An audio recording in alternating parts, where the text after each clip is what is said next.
Good morning. Happy Thursday. Captain Coder here on this beautiful morning.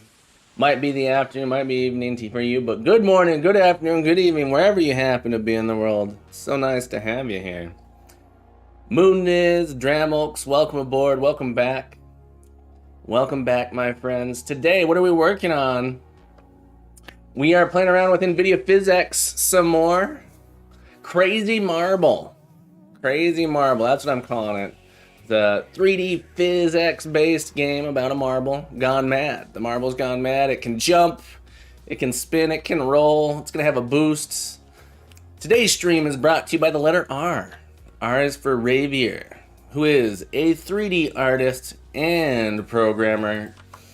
He's creating a space trucker game called Unforgiven Space. Gotta go check him out. Check him out. All right. Today, what are we working on today? Our primary goals. Primary goals. I'm gonna update our player controls. Dramulk says, "Morning, Captain. Today I'm working on my dialogue system." Good for you. Good for you. We wrote a very, very simple dialogue system in our RPG adventure. That was fun. I've been thinking that would be cool to put into like a little framework or something for reusability. Mooniz, so nice to have you here. Yeah, today we played around with adding a little bit to our design docu. So where are we? Where are we? What do we got? What do we got so far? We have, for anyone who's not aware, we have a very, very simple marble game. Very, very simple marble game. We got it working though on our controller here. And we can roll around this environment. We played around with Pro Builder a bit, built some ramps, played around with some physics, learned how to make some various frictions so we can roll up this here. I really, really like that. Played around with all sorts of stuff. Yeah, Yield Tars King, we do have a plan. We got a plan. That's the only way to get anything done, is to have a plan. What's interesting is I found there's something going on here. Hang on, shouldn't this be colliding? I played around with some stuff, just resizing this texture. The trigger, it's not, I need to make it be slightly outside of this shape here to be in there a little bit better. Because you notice how I had to be there longer than 3 seconds, because as I was rolling, I was like moving in and out of it. So we'll have to fiddle around with that at some point. But what are we doing today? Yeah, Mooniz, I'm gonna make it a box collider, make it slightly bigger. Right, make it extend just a hair past it so it's on the outside, so while you're rolling around you don't accidentally move out of it. Excuse me. On that cough there. Just inhaled a little bit of coffee, went down, instead of drinking coffee, if you inhale it, you get that caffeine straight to your brain a little bit fast. Goes into your lungs first, and then absorbs into your bloodstream immediately, and gets to your brain in about 14 seconds. So pro tip, if you inhale coffee, I don't reset it when you exit. It resets on start. But yeah, pro tip of the day: if you inhale coffee through your mouth, through your lungs, it'll get that caffeine to your brain faster. If you snort your coffee, probably even a faster effect. But be careful of the side effects. Okay, here we go. Yield Tars, Keem, Dramulks, Mooniz, thank you guys so much for being here. How are you doing this morning? Afternoon or evening, wherever you happen to be. I know Mooniz is it's your lunchtime, I think. But let's look at this design document real quick. What did we decide were the next steps, the next things we wanted to do just to learn about this? I want to start with adding in these controls. I think that'll be fun to do. Jump, hop, and a boost button. I like the idea of having a boost button. Maybe having like a boost power that you like has to recharge. You don't have infinite boost. But then we're gonna explore using Cinemachine and free camera movement. So getting the controls to sort of rotate with you as you move around. The controls will move with you. So those are the essentially the things we're going to try and get done today. Um, I'm pretty sure the additional controls won't be a problem. I've never used Cinemachine, so Cinemachine could be a little bit more difficult, but it also might just be boom, get it done. Might just happen and be awesome. Dramolx, it's good for you. Dramolx says I got the day off work, so I'm working on my game. Lucky you. I'm glad you have the day off. That sounds like a great way to spend your day off. Smashing your head against the wall programming, right? You know, nothing's more fun than that. Moon is it's 1 p.m. for you, and Dramolx it's 2 p.m. for you. I love having people from around the world here with me. So it's 5 a.m. here. No one else in the world gets up at 5 a.m. to stream. I've been up since about 3:30 a.m. So what do you know? What do you know? Like part of me. So I know I can consistently stream at 5 a.m. and that's why I've set my time to schedule there. I always wake up and I'm like, I should just start streaming right away. But there's a level of like consistency and planning that goes into it ahead of time. Dillinger6360, thank you so much for the follow. Happy Thursday, my friend. Welcome aboard. If you have any questions, don't hesitate to ask. I am a computer science teacher. I love taking questions, even if it's not related to game dev. You know, I'm not really a game developer. I'm just a guy who's writing games to try and learn some stuff. But any types of questions are good. Bring them on. Bring them on. Try and boozle me. Boozle the captain. When it says, I need to figure out how to do my skill system before my next stream. Got to put it down on paper. Remarkable. Got to put it on your Remarkable. Yeah. To figure out how it all fits together. So many components. Dillinger says, I've actually been thinking about making a game in Unity once in a while. Cool. Yeah, it's fun. I've only been really serious about it. The only what does it say? Like essentially since the beginning of January. So end of December, I sort of started fiddling around with it. So about 2 months. I've been using Unity seriously for about 2 months. Before that, I've made a couple game jam games. Moon is your little comment there. Got to put it down on paper. Is remarkable is how I read that, but I think you have a remarkable, right? Dramolx, it really depends on what you want it for. The remarkable, the thing I have, is essentially it has no bonus features. It has no bonus features, so it's supposed to be a productivity device in which you don't get distractions. So you don't get notifications, you can't get your email, and you can't get anything. It's literally just a writing tool. That's all it does. And it does it really, really well, and the battery lasts forever. I charge mine maybe once every 2 weeks, something like that. An iPad has a lot more things. So the idea with the Remarkable is it's like a distraction-free tool. Dramolx says, having an idea for a game, but yeah, it's all about getting started, I guess, and finding the time for it. TV and phone is really a good distraction. Yes, absolutely. Dillinger, have you programmed? So I always ask a couple questions. Had you had programming experience, and have you ever made a game before? So this whole stream for the last month has been about building a bunch of little game prototypes to like learn different things. So we spent the last 2 days putting together this sort of marble thing just to play with physics and explore and learn some stuff. All right, what are we gonna do? Yes, so I want to add in some controls here. I want to add in a boost control. MMO Pug, hello my friend, welcome back. Welcome aboard, welcome back to the crew. Happy to have you here. Dillinger, I'm so sorry, let me untime you. It thinks, what an annoying thing here. I'm so sorry about that. Stream Elements is trying to be helpful. Dillinger said, I am right now working as a full stack developer in major logistics company coding in ASP.NET. It thought you were trying to send a link.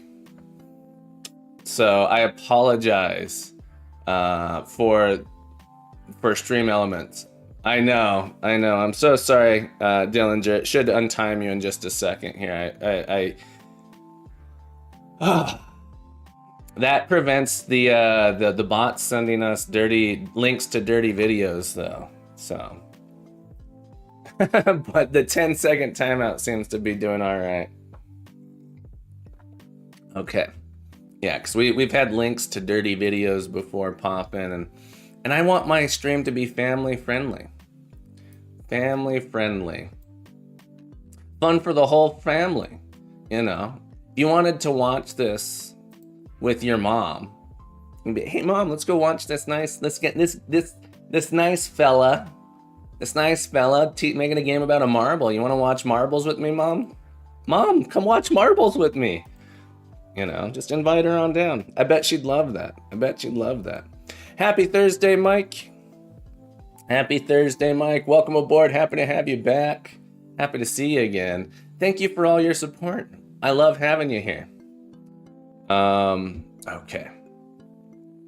So I would, so Unity's really has been quite fun to play around with. But we're going to work on adding in the jump. I want to add in the jump, which shouldn't be too hard. So we're going to implement a jump, implement a boost. Then we're going to explore the Cinemachine camera. I want to make the free camera movement. Right now, the camera's sort of stuck behind you, following you around. Dillinger says, I did make a 2D ping pong game in Unity some time ago. Made it a little bit different. Made it so the paddles could rotate so I could change direction of the ball. That's a pretty cool. That's a nice little variant on Pong. That sounds really cool. Sounds cool. Do you got a link or anything to it? It'd be cool to check out. I always like checking things out. Let's not hit play here. I don't know. I hit play. Like, I gotta play it. Gotta play it. No. So we're gonna come into our. So I'm always trying to make sure we don't get out of control. Nah, my PC crashed and it got lost. That's what happens, right? This is why you got to put stuff in a repository. Back it up. Back it up all over the universe. All right, here we go. We're going to go to our inputs. OneDrive actually said that I need to check. No worries. If you don't have it, you don't have it. It's not a big deal. I was just curious if you wanted to show it off a little bit, maybe. All right. So we got movement. I'm going to add in an action. Hop. All right. And we got to add in a binding. And the first bind, our hop is going to just be listen. Can we listen for the mouse? Mouse. Ooh, do I have to add in an additional scheme? It like should be keyboard and mouse. All right, mouse, left button. All right, that's our hippity hop. We could also do space. And then can't listen. It kind of makes sense though, right? Muniz, it kind of makes sense that you can't listen for it. So you can't listen for the mouse, sadly. Kind of makes sense. But I do have a mouse with 1, 2, 3, 4, 5, 6, 7, 8, 9.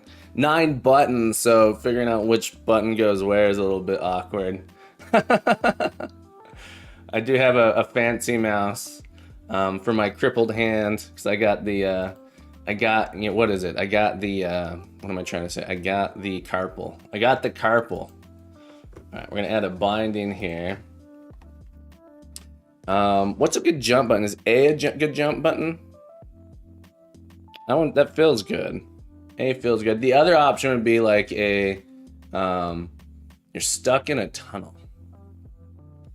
I think A. Do I sound like I'm stuck in a tunnel? Is that it? Or I don't quite understand. I miss something. Oh, I'm stuck in a tunnel, the carpal tunnel. Yes. I've got, my hand's got the carpal. It's got the carpal. It's stuck in a tunnel. I like that. That's hilarious. Let's save it. Button sounds a good jump button. Yeah. I feel so. I feel like that's true. All right, so that's going to rebuild our control scheme for us. Our control schema.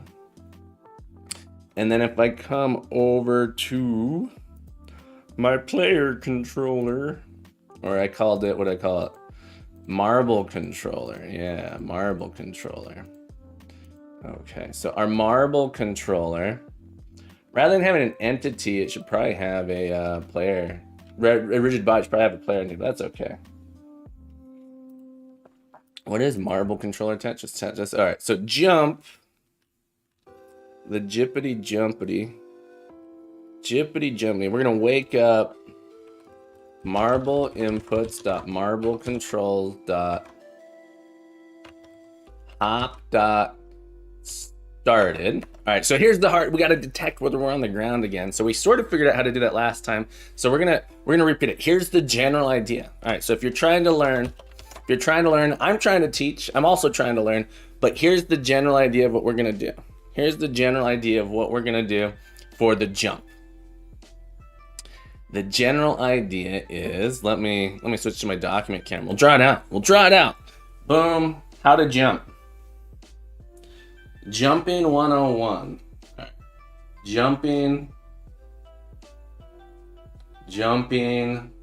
101. All right. I don't know if it's jumping 101, but this is what we're gonna call it. Jumping 101. Step one. All right, we're going to check that we are on the ground. Okay. So you got to check if you're on the ground. If you're on the ground. Well, actually, I guess there's a step. All right, this is step 2. Hang on, this is step 2. Does anyone know what step I missed? Real quick, which step did I miss? Anybody? What step am I missing? Am I not missing? Am I missing? All right, so this is step 2. Step 1. Come on, anybody. Just yell it out. Yell it out at me. Step 1, we gotta check for button press. This is a Remarkable. This device here is called a Remarkable. Dillinger asks, what device is that? This is a Remarkable. It's beautiful. I love it. It's our device that has one purpose. It's just for writing. Just for writing. This is a Remarkable too. So step 1, we're gonna check for the button press. Yeah, that was the joke from before. Button press. Did we press the button? You gotta check for that. All right. If so, we also gotta check that we are on the ground. Finally, if so this is sort of like an if. If those two things are true, Mooney says a potential bug could happen here when using add force. If you time the jump well, you can bounce, and right after the bounce, press jump again to get more height if you aren't. Yeah, so we got to be careful with that because that was sort of a thing that we could do in the other one. What you can do, all right, so what basically the solution is to reset your upward velocity to 0 and then apply the force. So I think that's how we solve it. That's how I solved it in the Skydriver, is I made it so that if you, before jump happens, it sets your velocity to 0, and then it adds it again. I think you'd use velocity change when you add the force too. Ooh, that's a good option. We'll check that out. Well, we're gonna give that a go. We're gonna give it a go. Ooh, I almost stepped on my power supply. That would have been bad, and everything would have shut down. I'm glad I didn't. All right, so step 3, perform jump. All right, so there's a couple things we need to do. We need to figure out how to check for the button press. Is pretty easy. So that's the first thing we do. Then we need to check around the ground. This one's a little trickier. We're gonna use ray casting. So we have our marble, and our marble has a dimension of 1 dimension.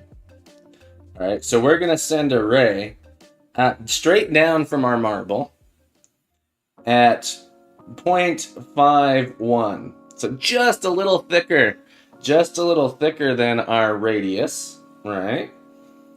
So 1 dimension. This should say it has a radius of 1. So we're gonna send this down underneath.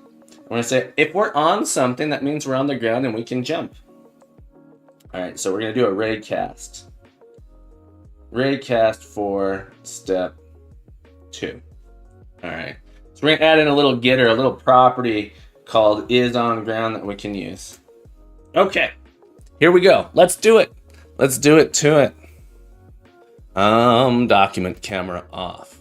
Here we go. So we need to have an is on ground. All right, so I'm gonna add in, let's see. I guess it makes sense just to add an is on ground on here. Here's the thing, I feel like I could end up writing this a lot, over and over, many times. Part of me feels like I should write an extension method that basically allows me to check, like have an is on ground that can be applied to anything that has a collider, that has like a shape. Let's not get crazy, but here's the thing, because I've written this code several times now. I've written this code several times now, so it sort of tells me, hey, I should probably try and do a utility thing, because it's about to be the exact same. All right, but let's do it. The public bool is on ground, and it's gonna look like this. It's gonna look like this. So get, and we're gonna do a raycast from ourselves. So really, it's a raycast down. So it'd be raycast, raycast. Hang on. Shouldn't raycast show up as a thing here? Do I have to import something? Hang on. What am I looking for? Raycast. Is it just ray? Physics. There you go. Thank you so much. Physics.raycast. All right. And my origin is sort of like the center of myself. So it's game transform dot position. Okay, and then the direction is down, so it's vector 3 dot down. My distance is going to be 0.51f.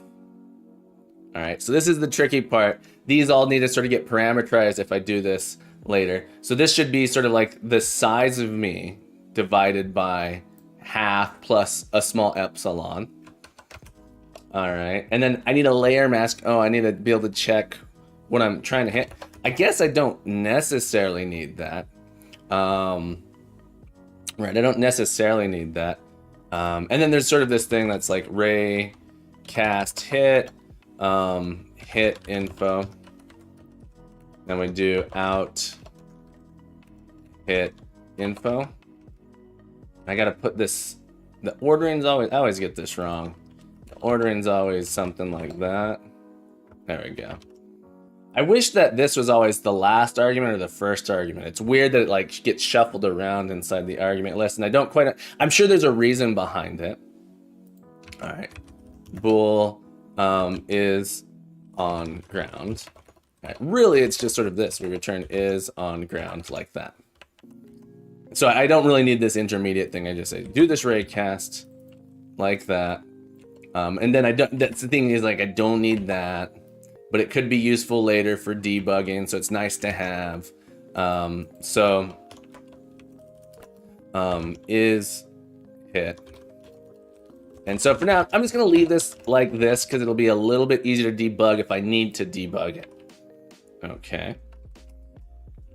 But array cast, we're just sending an array down. This 0.51f is a little bit annoying, so I'm going to parameterize it. I'm going to say float width is, or radius equals 0.50.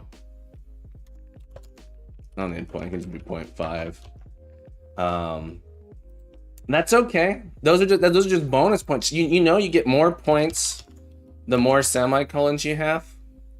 I'm just going for the high score, Dillinger. Dillinger says you got 2 semicolons after my raycast. That's okay. I'm just going for a high score.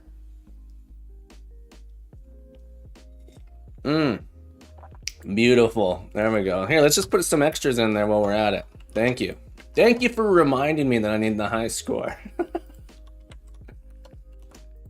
It means I do the raycast twice. Exactly. It's exponential. It doubles every time. All right, so this should be something like distance. 0.5 is like my width, and then my epsilon was 1. So it's like, this is my magic number, distance. This is why it's a little bit harder to create a generic parameterize for is on ground, because the shape of the thing you're using is harder to figure out.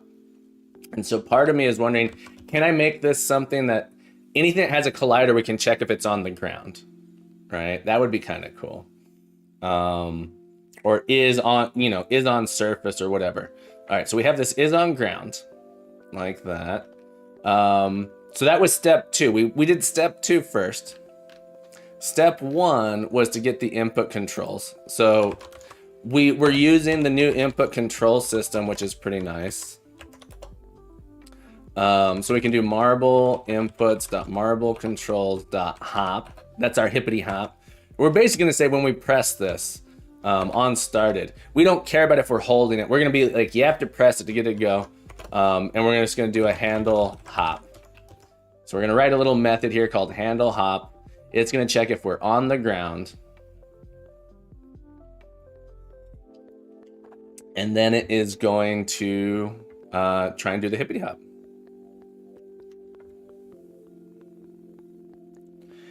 Moonness says, I would recommend that you move the marble input events to on enable and remove the events in on disable. Ooh, that's an interesting idea. That kind of makes sense.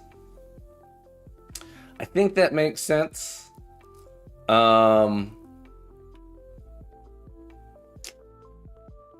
This doesn't do it for us. Oh, what would it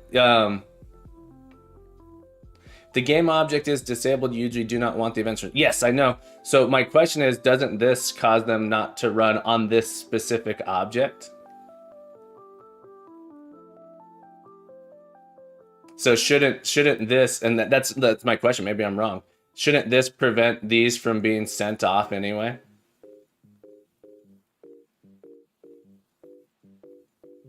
Just curious. I'm not 100% sure.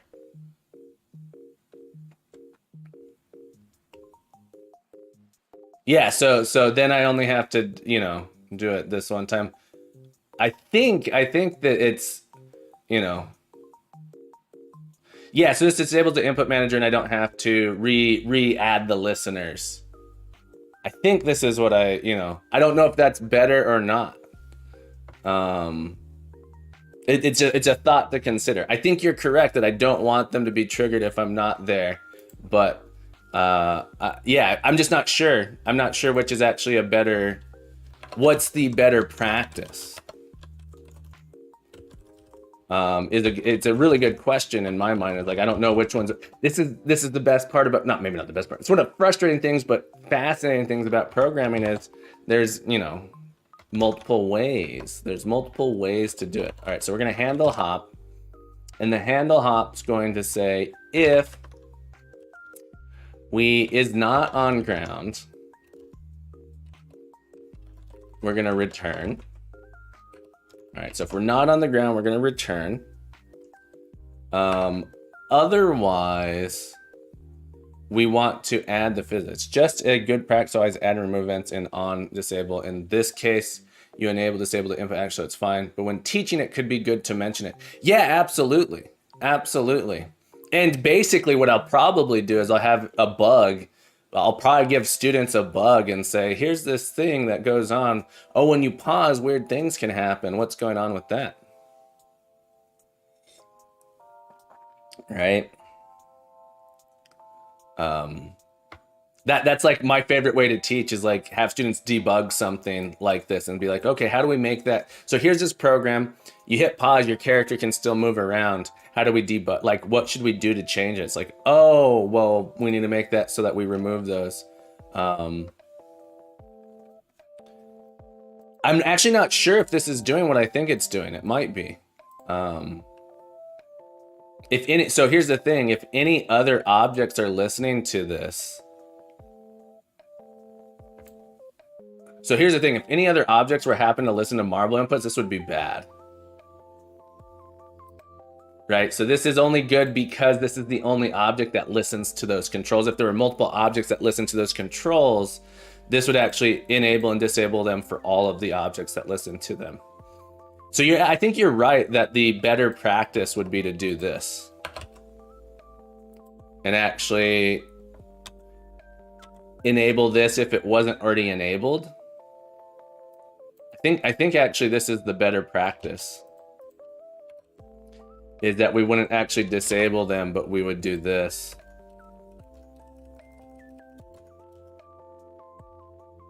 So they get enabled if they haven't been enabled before, they get enabled. And when we don't actually disable the whole thing, but instead we remove them. Does that make sense, or should I also disable it? Now I'm not sure.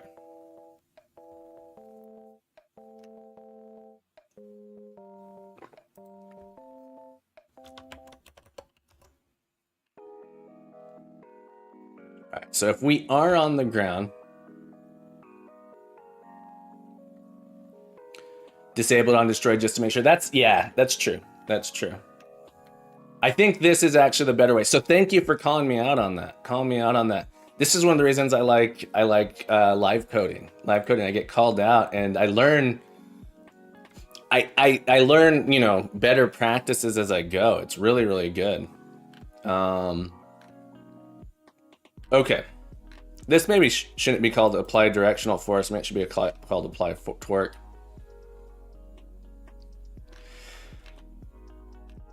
But so here's the thing. So you're saying I should destroy marble inputs? I should disable this on destroy. So here's the thing. My suggestion is like, well, if I have multiple marble controllers. Say I just said like, oh, I want my marble to like spawn multiple marbles, and like I control all of them. I roll all of them using the same controls.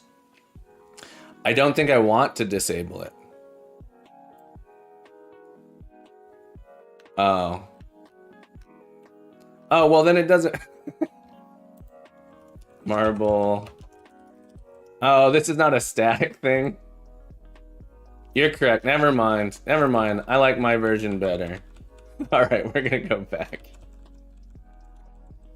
Okay, well, I'm dumb. I actually think this is better. Okay, I was thinking it was a static thing. It's not. It's not. This is static, but oh, well, it is static. If I had multiple marbles, I would be doing that anyway. So if I didn't want that to be the case, I'd make this non-static. All right. Anyway, it doesn't matter. I think this is fine. I think this is fine. All right. So here we go. If we is on the ground, all right. Step one was check for the button press, and then we is on the ground. We got that fiery snowman. Everyone knows the fiery snowman. Moon is the fiery snowman of doom. All right. Now we're gonna perform the hop. Performing the hop is gonna be that we're gonna take our rigid body. And we're gonna add a force. Add a force. Vector 3 dot up. Add an up force. And our force mode velocity. Add an instant velocity change to the rigid body, ignoring mass. Isn't there like a set? Add a continuous force impulse. Add an instant velocity change. Instant velocity change. I think that's what we want because it'll set the velocity to be that exact value. And we're going to multiply this by a jump power. All right, and we'll add in a jump power. We've got power. Jump power. All right, public float jump power. Make it a property. No one can control it but us. We'll start with 5F. That's my go-to number.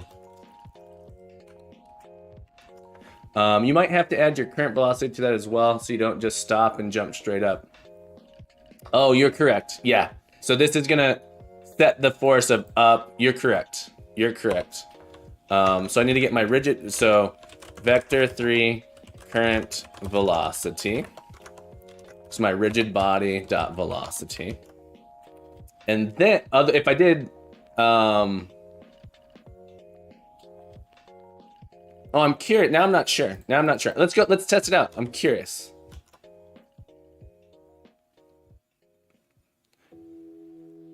Add an instant velocity change. I'm curious. We're gonna check it out. Yeah, Muniz. I think I understand. So Muniz said you might have to add your current velocity as well, so you don't just stop and jump straight up. But we're learning how this works, so I think it's important. Let's put a debug log in here just to make sure that this is happening. In handle hop. And this is like the first time I've used the velocity change option. We is about to hippity hop like the Easter bunny. Okay, let's take a looky-loo.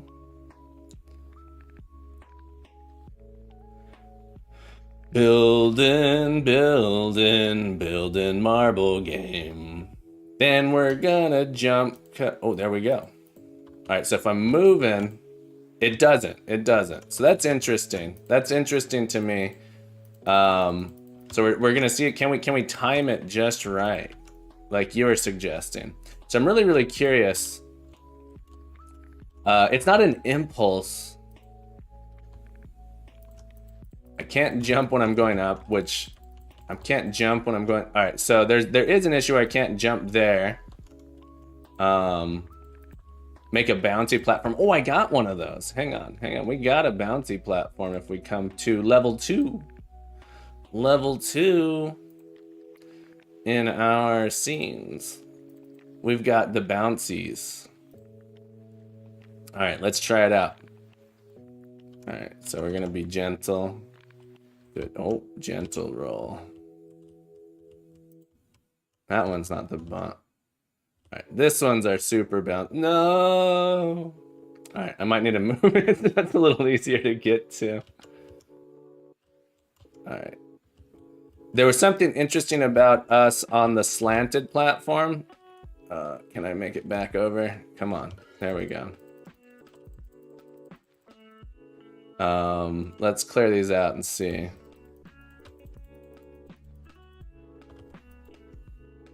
So yeah, I can't get the weird. So you'll see that it is. I'm trying. So I'm just like spamming it, see if I get like a crazy bounce, and I can't get like a crazy jump going. So I think we're good. I think the set velocity. Well, I want to see if it resets it as I'm, if I had a big ground. My ground collision is probably too short. Oh yeah, that's what I agree. I think we're just a little too short on that as well.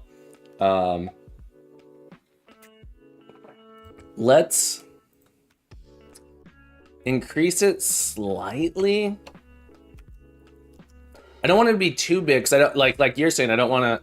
Well, let's see if we. All right. So we're gonna see if we can get the crazy bounce thing happening by making it bigger. So we're gonna make it too big. We're gonna make it too big.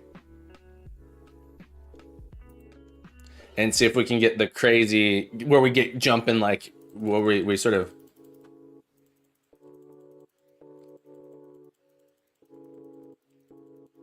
All right. I think this is okay because the gravity. All right, let's try making our jump power bigger, 15. Yeah. I think we want to make our marble a little bouncy to begin with as well. All right, so let's make our marble.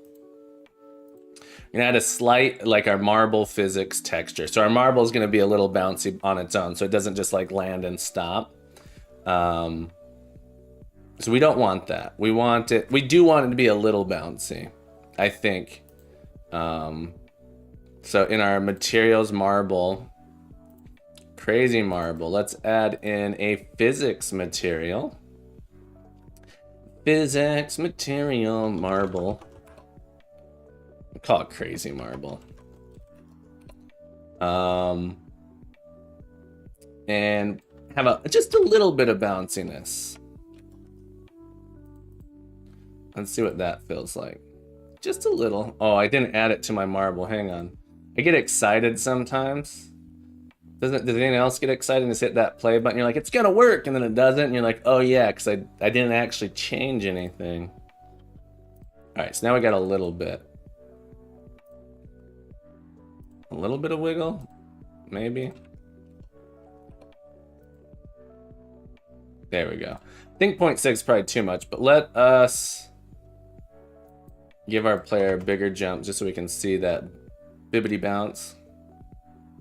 0.6 might be the right amount. All right, so the goal is, can I get some, yeah, so now I can get the crazy,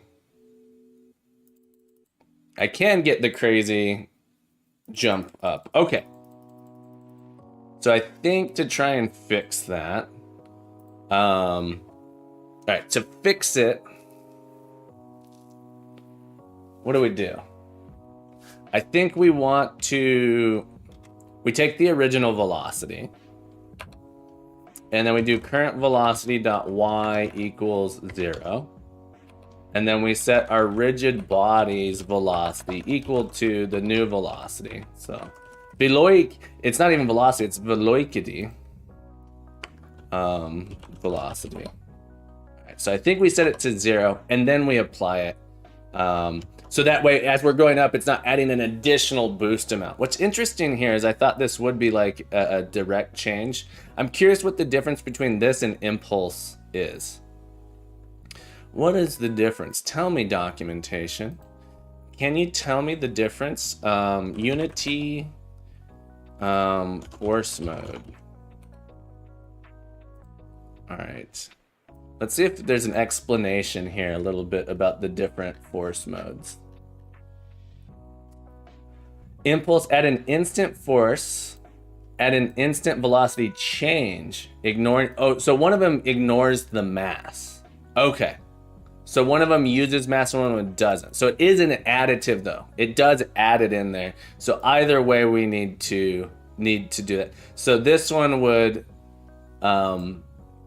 regardless of the weight, cause it to go in that direction at that velocity anyway. Okay, that makes sense. So I'm not actually sure if I want velocity change or impulse. But that, you know, if I decided to make it so my marble could change size and weights, maybe I'd want to change that. All right, so let's give this a go. Let's give it a go. See if we can get the crazy hops this time.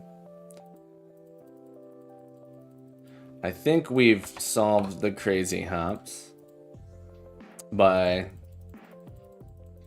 yeah, just smash it. Yeah, I don't think so. So it doesn't add it anymore to whatever our previous velocity was. It sort of like resets the velocity before doing it. You can get it if you're in the middle of a bounce. You can get a little bit, but you can't get a crazy amount because it doesn't add it in there. Okay, so that's how you do it. That's how we roll as a marble. That's how we make our marbles roll. Now, I think we need to make this, like Munez was saying, a little bit thicker. Maybe the thickness of our platforms. Our platforms are 0.2. The distance here, I'm not sure. Let's go see if we can roll on our, let's go back to our level 3 and we're gonna go on our ramp. Level 3. All right.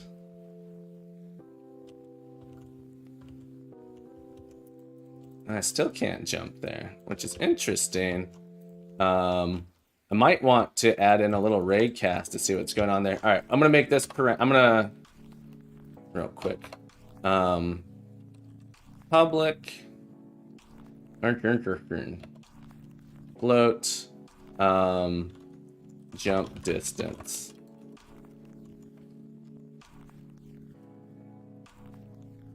And this should be our jump distance.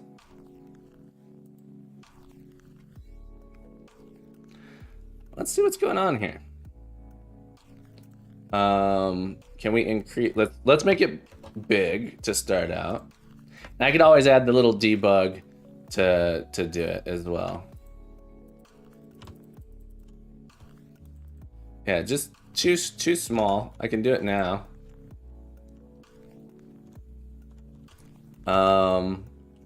Yeah, let's do a little raycast to see. Let's pause here. Let's add in a debug. What is it? Debug raycast. Draw ray. Start direction transform dot position. CodeRad Games. Happy Thursday, my friend. Welcome back. Welcome back. So nice to have you here, CodeRad. So nice to be in the presence of your greatness. CodeRad is a real game developer. Things are going well. Things are going really, really well. We are gonna have this go vector 3 down, color dot red, and then the distance. Duration is 5. Start. Debug the drawing. How long will the line be visible? Start plus dirt in world direction. Okay, down times jump distance. That's our array. All right, Code Rad. Code Rad. We're gonna give you a shout out in just a minute. I want to do a proper shout out, but I want to see if I can figure out what's going on here first. Dillinger, you weren't here. I forgot a semicolon this time. Forgot a semicolon this time. That means my score gets reset. You have a C# question. So let me say I've only been using C# for like 18 months. So I'll do my best. I'll do my best, but I've only been using C# for 18 months. So no promises that I'll know what it is, but go ahead, ask away, Code Red. Why didn't this draw?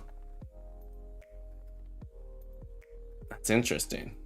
Oh, because I got to turn my I got to turn it on. Okay. So 1, but I do have a lot of programming experience. Code Red. So in C# you automatically pass class objects by reference and functions, right? Yeah. So reference types. Anything that's a reference type gets passed by reference by default, right? So there's value types and reference types in C#. Okay. Yes. Continue. Okay, so this, let's try 0.75. Objects happen to be reference types. Okay. We'll jump and pause. And then let's roll down here. And we got to come up on this ramp. Jump, pause. 0.75 seems to be the right amount. Oh, yeah, that makes sense because it's a slope. It's a slope. 0.75. Okay. Okay, I think that's fine. You're not exactly on the ground. If you're a little bit above it, let's see if we can do some crazy jumps here. Let's see if I can time it. It's hard to get it. All right, so I think 0.75 is right. So it might be half your size, and then half of that might be like the amount we want to do for is on ground. Yeah. I don't know how I'm going to be writing this for other things, but it would just be nice to have an is on ground thing that I could use.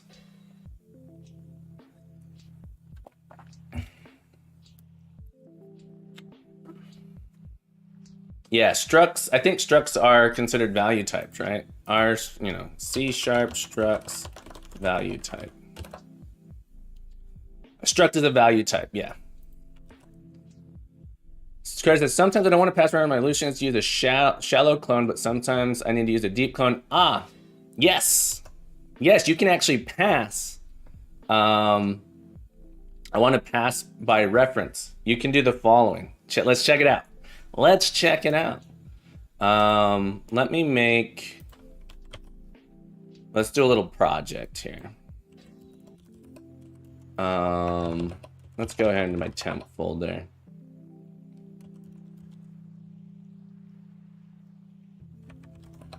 Make dirt, pass ref example. .NET new console. So I think, so let's see, this is what you want to do.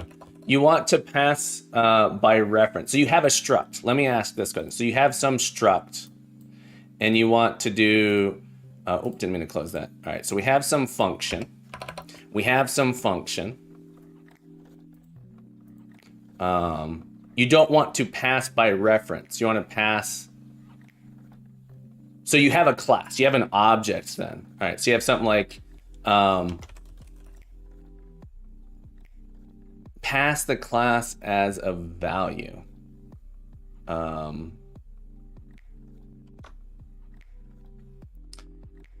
You want to pass, so you want to make a copy. Oh, you want to make a copy of the class. Oh, okay. That is a little harder because you have to do a deep, yeah, so it depends on how complex the class is. That one's harder. So you could use what's called prototype. The prototype pattern is useful in this regard. You say like, oh, just make a clone.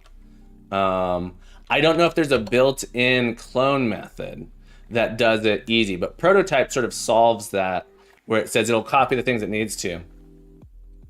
So a shallow clone is perfect. So all of the reference are going to be the same. I think a prototype is probably the best way to go. But you could also, so you just want an easy way to do it. I'm not 100% sure if there's a built-in shallow clone. So in Java has a .clone method that does a shallow clone. That doesn't exist in C# from what I understand. But okay, there is a shallow clone built in. What is it, Muniz? There's a thing called memberwise clone. There you go, CodeRad memberwise clone. What's the problem with memberwise clone? Is there a problem with memberwise clone, CodeRad? All right, so we don't even need this temp project. Oh, you want it to be a deep clone. Oh, well then you'd have to do something recursive. You want it to be a deep clone. Yes. Okay. So you want to be a deep clone. If you had, all right, so I'm gonna recommend prototype. Prototype is exactly what you're sort of saying, is like design pattern specified kind of object creates a prototypical instance and creates new objects by copying this prototype. You could do it using reflection, but there is no easy way. It turns out deep copying is hard, and it's like object specific. But yeah, prototype is the thing that clones objects. Prototype and builder, the builder pattern are sort of like the two ways you want to go in that regard. Alternatively, it could be indicative that the thing you're doing is actually a struct. Yeah, reflection is super heavy. Reflection is super heavy. I mean, doing a deep clone in C++ is also very, very hefty. But you can just, okay, so if you wanted to, all right, so there's not an easy way to do it, but if you wanted to, you can write unsafe code in C# to just copy the bytes, right? C# unsafe deep clone. Let's see if they have that. I don't want your cookies. I don't need your cookies. All right. Why is everyone always trying to give me cookies? No, they're trying to steal my cookies. They want me to give them cookies. Have you seen this approach? So you could do this binary thing, and this will actually, yeah. Is it serializable?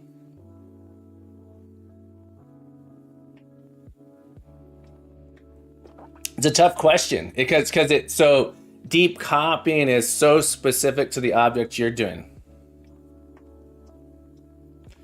Why? So my question is, why do you think deep cloning should be simple? Like, what does your data look like? Is the data simple? So the reason it might not be simple is you might have cyclical things, right? So if you have a cyclical reference, it's gonna deep clone forever. So as long as you don't have anything cyclical, if it's just a thing with fields, super easy, simple to do, especially if it's serializable. You can just take the thing and make a copy of it. The reason it's not generalized is because generalizing it is hard. Check out this link though. Maybe this will solve the problem for you.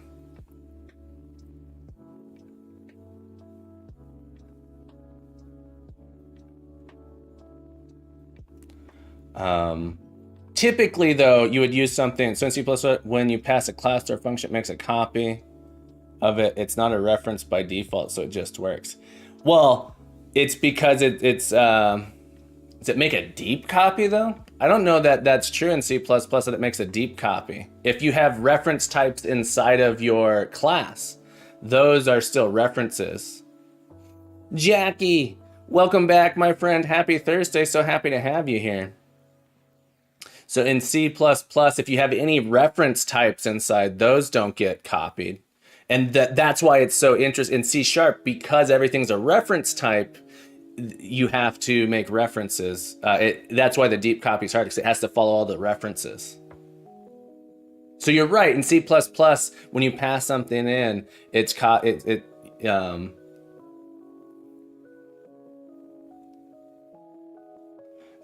Tramulks. It's okay.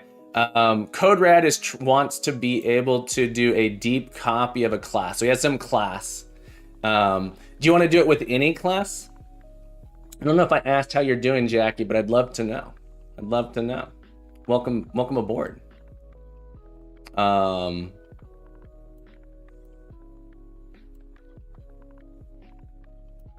Yeah, so that's sort of my, the answer is deep copying is kind of hard to do. And so there's not a particularly easy built-in solution. Did I maybe help at all? Did I help at all, or are we all just more confused at this point? I apologize if we're all just more confused. Good. I'm glad I helped. I tried. I would make Mooniz, yeah, Mooniz says it's usually an architecture design required from the start to make a deep copy easy. Exactly. So this is one of the reasons like a builder object or a prototype are super useful, because it says, this is the thing that I know I'm gonna have to make a copy of later. So again, serializing is easy. If you can serialize and deserialize to make a copy, you just serialize it and then deserialize it to the new thing. It's a little bit slow, but that is a really easy way to copy a thing.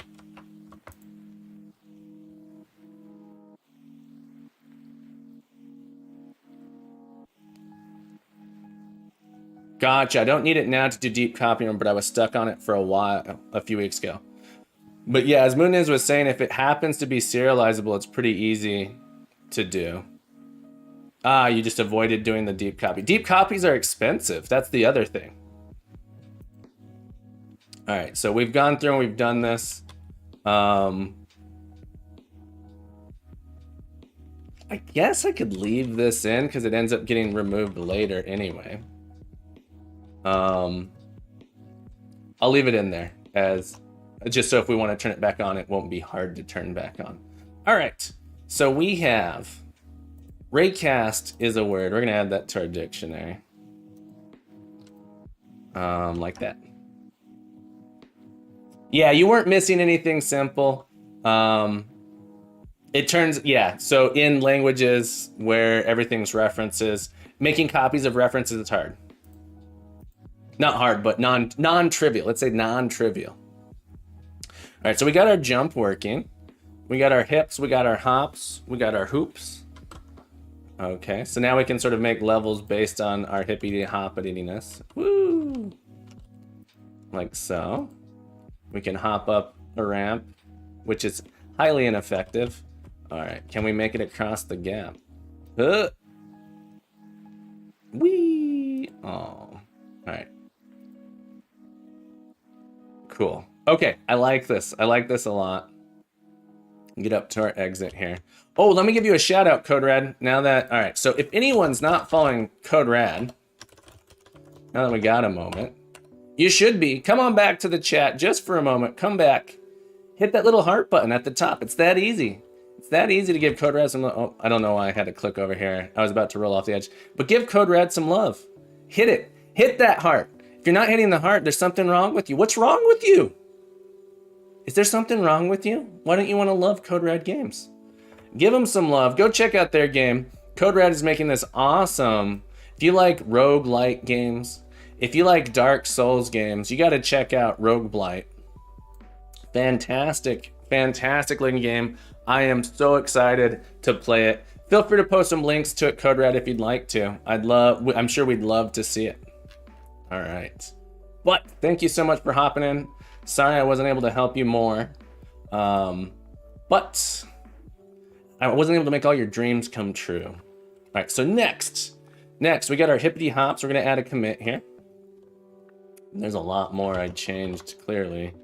Oh, not that much. It's mostly just texture stuff that I was fiddling with. All right, feature implement player hop marble hop control. Oh, I didn't test it on my controller, but I'm assuming it works. Let's test it out on the controller real quick. Controller. Yeah, we got the hippity hop. There we go. That's cool. That feels good. All right, next, we want to add in a boost, a little boost control. All right, so the boost, we want sort of like a boost amount, and it's going to sort of like give you a bunch of force, whichever direction you're going. It's basically, it's going to, your rotation power is going to get a boost, like a multiplier.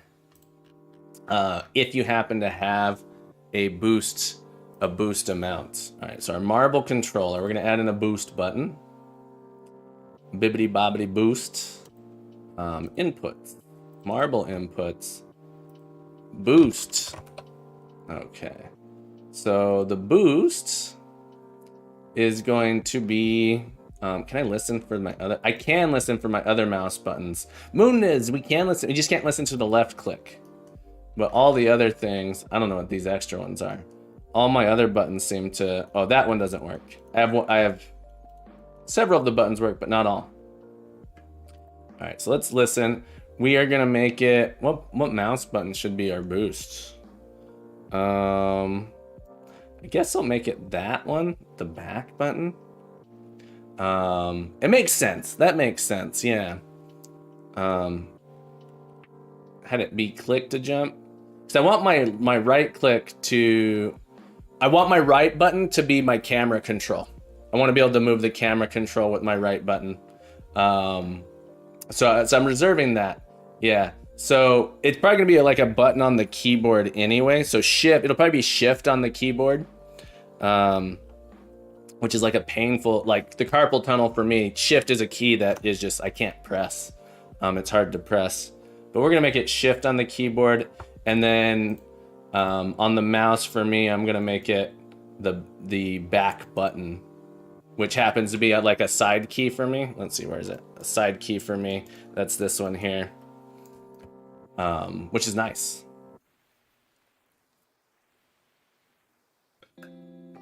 CodeRad says, in C# class objects are reference types by default, but in C++ they aren't, right? Yeah, so they're only references if you use the new keyword. So if you have the pointer, it depends on whether it's that object or it's a pointer to that object. So pointer is a reference, right? So in C#, all classes by default can only be created by using the new keyword.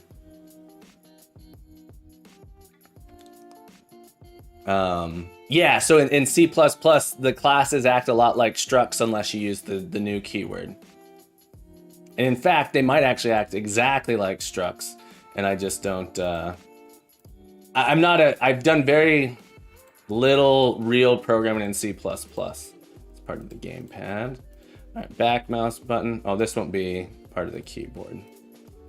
All right. Maybe it should be part of the keyboard. I don't know. All right, and then we'll add another one for our controller. I'm thinking one of the bumpers is our boost. This one. Listen. Shoulder button. All right. Shoulder button. Save it. The other option that I think it's like often like clicking, in a lot of games, like pushing down on the analog is a boost a lot of times. It's like the roll button in a lot of games too. So that was a thought. I hate that. For what it's worth, I always remap that. Gotcha. CodeRad says, I mainly code in C++, so that's why this copy stuff really threw me off in C#. Yeah. Ooh, Yield Tires King saying B button for boost. I actually, so since my jump button is at A, my jump button's, oh, south. My jump button's south. I would want my boost to be not next to it so that I could press them both at the same time. Hang on, let me switch to my dock cam so you can see what I'm talking about as far as controls go. All right, so my jump button is A. If I make my boost button B, it's hard to do boost and jump at the same time. And so if I wanted to, I could make my boost button X and then I can like move my thumb back. But I think a better scheme would be to make this boost and this jump and maybe this boost and this jump so that you can hold it and you just toggle that to jump, right?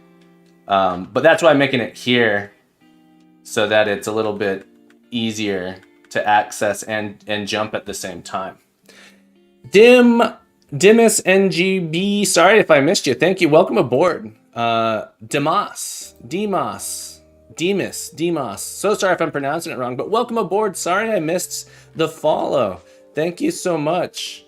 Thank you so much for the follow. I appreciate it.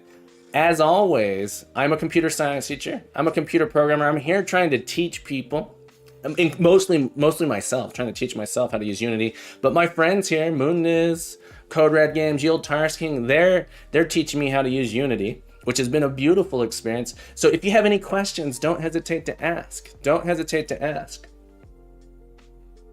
No, say it one more time. Don't hesitate to ask. All right, so we got this saved. I might not like that right shoulder button.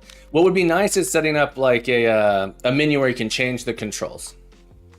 So we'll probably do that at some point. That'd be a really cool. It's outside of the scope. It's outside of our current scope, but I need to figure that out at some point. All right, so we have our boost. All right, so we have our marble input. And my boost, the way I want to like have a boost, a max boost duration. Mooniz says it's quite simple with the new input system, so a good learning experience. Yeah, it seems, based on why the control scheme and stuff said, it seems like they set it up with that in mind, with the ability to change it in-game in mind. So I'm kind of interested and looking forward to playing around with that at some point. And I kind of suspect that the easiest thing to do is there's probably an asset that someone's built to make it really easy to do as well. But who knows? Who knows? All right, so the idea is that I have like a boost. And the boost, you have like a boost amount. This was 0.75. Oh, it's just a few lines of code, so you don't need an asset. Nice, nice. Right, so this is sort of our jump code here. Like this. Our rotation power is sort of going to be associated with our jump. So public float, boost, bonus. So the amount of boost, I'm going to set this to be 2.5 by default. For our public float boost, we want like an amount of boost that we have. Boost supply.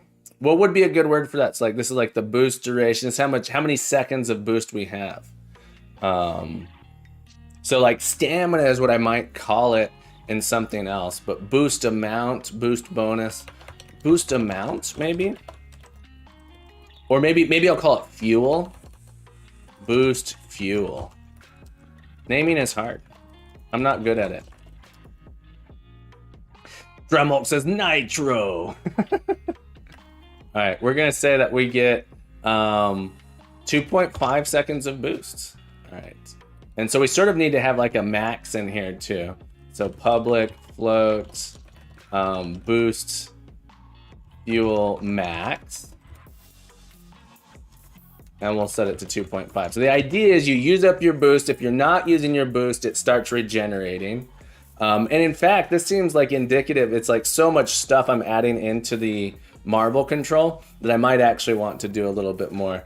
Moon's suggestion is boosty boost nitro fuel value time. It's a little wordy. It's a little wordy, but I like it. It's a little wordy, but it says what it is, and there's nothing extra about it. Okay, so boost bonus, boost fuel max. So the simple thing, I'm gonna adjust it as we go. Moon says, don't be afraid of long variable names in C#. I'm not afraid. I'm not afraid. I said it was good, but I've already typed this one, so I'm sticking to it. Field, serialized field. We just want to be able to see these things. Field, serialized field. All right. And we're going to register this as well. I think it's going to regen over time. I think that's, you know, I think we're going to regen over time. We might make it where you have to collect fuel. I'm not 100% sure yet. It's a good question, Yield Tars King. I think we're going to make it so that way it sort of regenerates over time. I think there is a length limit of like 256 characters or something. It's something insane, but I don't know what it is. C# max variable name length. Oh, it was there for a second. C# max variable name length. What is the max? 511 characters. Yeah, 511. So not 2 to the 31 characters. So 511 characters. According to this post from 2000, I didn't actually click on this. So it's not part of the documentation. But the answer is, don't do that. Stop. It's a good guess. So G, just don't do it. Just don't do it. If you have to ask that question, maybe you should reconsider being a programmer. Geez, so happy to have you here. Welcome aboard, my friend. Happy Thursday.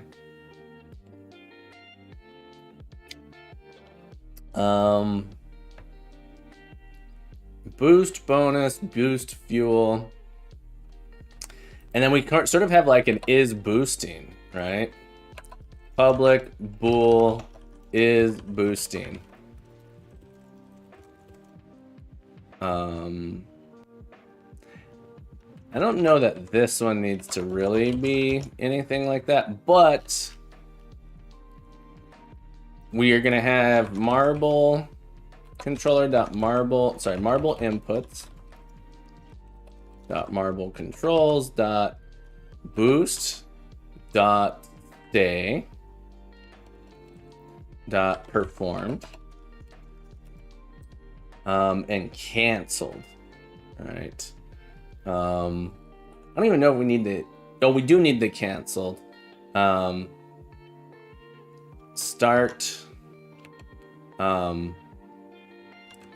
handle boost marble inputs dot marble controls dot boost dot canceled, gonna be stop boost. And these should be relatively simple.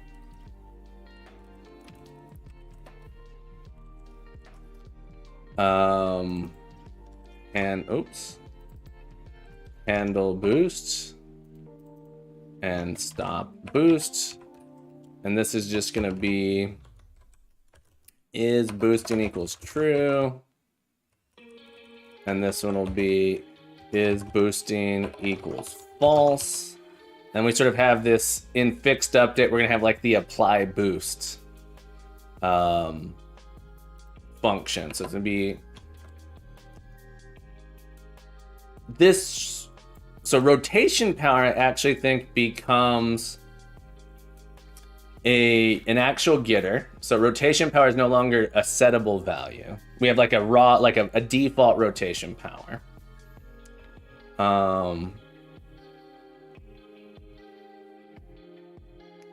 Code Red Game says, we have a switch statement in one of our work projects. We have so many cases it reached the limit and gave us an error. So in default, it runs a function that runs another switch statement. What? No, stop. Why is your switch statement so big? You need to be using something else. That's just like, why are you using a switch statement there? Is this like, that's insane to me. I'm assuming it's C++. I think that's what you use at work. The question is like, what is the code for? It's from the late 90s. It's before people knew about hash maps. Um, that's wild. That's wild that the code is that way. My question would be like, what is the underlying code like doing? What's the overall thing? Is it like a parser? So a parser is one of those times when a switch case kind of makes sense in like a low level language like C. But why do you have so many cases? That's fascinating. G says some people like choices and branches. Some people just like the pain of programming. I watched a video by someone the other day called like why object-oriented programming is bad. It's like object programming is horrible. And they have all these complaints about object-oriented programming that are like completely legitimate complaints that anyone who's done object-oriented programming knows are bad. But the solution that they give at the end is like, yeah, so you should just write these giant 1,000-line functions for everything because it's more readable. And I was like, all right, dude, this is the worst video I've ever seen. Code Red, so for what it's worth, I've seen code that looks that way before too, so I get it. All right, so we're gonna make rotation power actually a get. There's gonna be no set on it, and instead we're gonna have a private float rotation power, and there's gonna be like our actual like base rotation power. So it should probably be called base rotation power. Yeah, that's funny that there's a limit like that. I'm kind of surprised there is too. So in Haskell you have tuples, and there's a limit on those. And if you look in the source code, for like this, the code generator, there is a comment. So it's like copy and pasted, just like with extra tuples, and it goes down to 63. And then there's a comment that says Manuel says that this causes an exception. So this is how far we're going. So I just love the comment that says Manuel says. All right, so our rotation power is actually going to be a calculated value. It's going to be our base rotation power times, and we're going to check if we is boosting, and boost fuel is greater than 0. And, all right, so we should actually do this as a true getter. Hang on. All right. All right, so we're gonna do a float multiplier. We're gonna say if we is boosting and boost fuel is greater than 0, then we are going to get our boost bonus. Otherwise, we're gonna multiply by 1.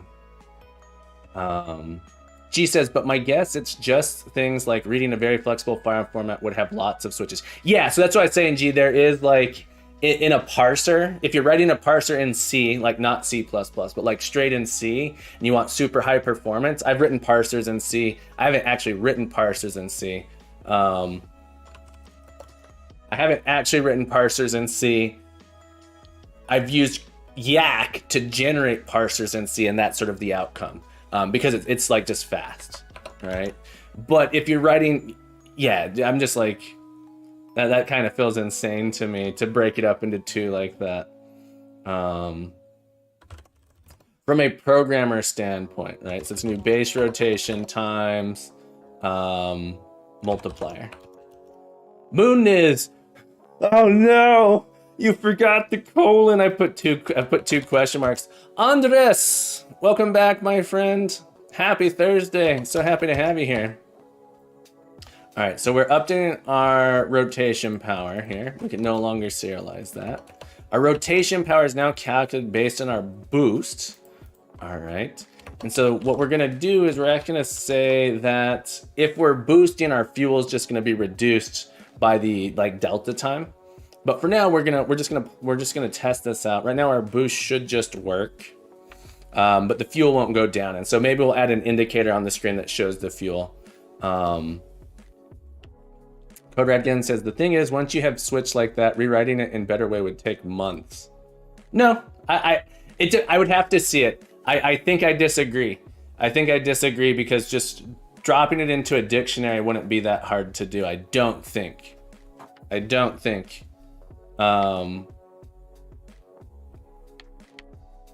so I've done a, I've, you know, I've worked as a so I should be boosting. I don't know that my boost is doing anything. I can't tell. I would have to see the exact code, but I don't think it's actually all that hard in general to refactor giant switch statements. I've worked as a consultant before coming in. Yeah, so here's the thing. If you're never gonna change it, Moon is you're actually right. You're actually right. Moon is right. If it's crucial for business, it will never be touched. And here's the thing. Unless you're refactoring the whole system, it doesn't matter, right? It doesn't matter. The only time to touch it would be if there was a bug in it. Like if you're adding new things to it, it's time for a refactor. And if your tests are written well, all right. So my boost isn't working. I'm not sure why. I think I know why, but I'm not sure why. Stop boost, handle boost. Moon says tests in C++ code from the 90s. Look, I've worked on code bases in Fortran. I've worked on Fortran code bases that have tests. If you're doing anything mission critical, you have tests. That's really what it comes down to. Companies have been doing tests for a long, long time. Back before version control, there's a lot of comments that have timestamps in them. I've seen a lot of code that looks like that.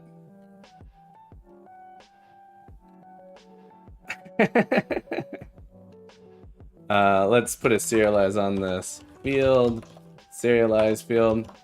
Moon is, you're right though. If it's crucial for business, honestly, if your code is working, there's no reason to touch it, right? That's one of the that's just a good principle, is like, don't modify code. That's one of the things with object-oriented programming. It's supposed to be written in a way that a lot of places didn't use version control in 95 because it was so expensive. So things like Subversion did exist.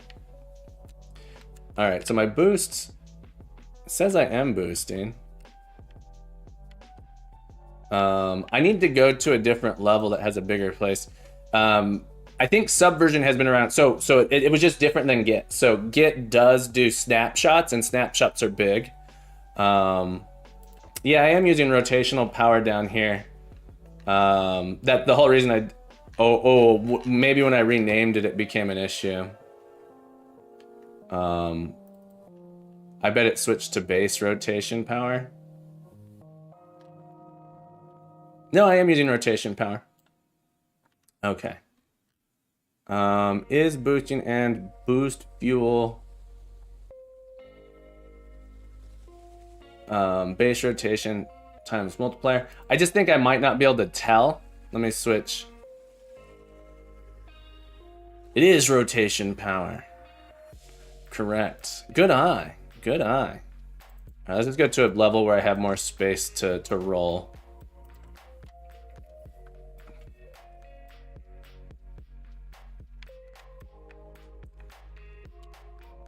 I can't see it. I can't tell if it's doing anything.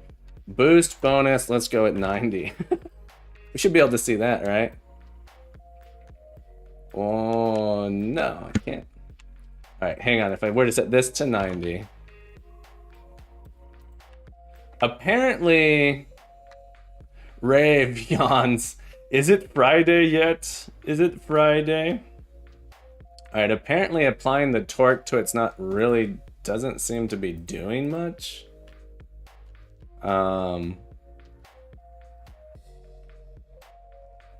New vector times rotation power.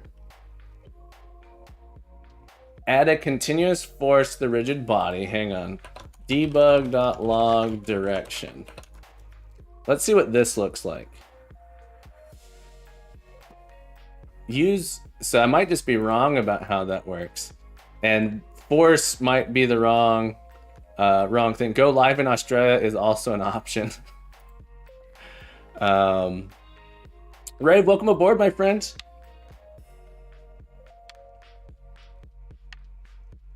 Yeah, so it is boosting. This is interesting. So we see, so the direction, all right, let's turn it off. It's on like consolidate mode. How do I make it so it doesn't collapse? All right, so it is, go to the end, please. Why isn't it following? Hang on, let's try again. So when I do the boost, it is getting it to me. All right, so we can see it get bigger. But apparently when we do it, I think something with the force mode. So if I set my boost bonus to something giant,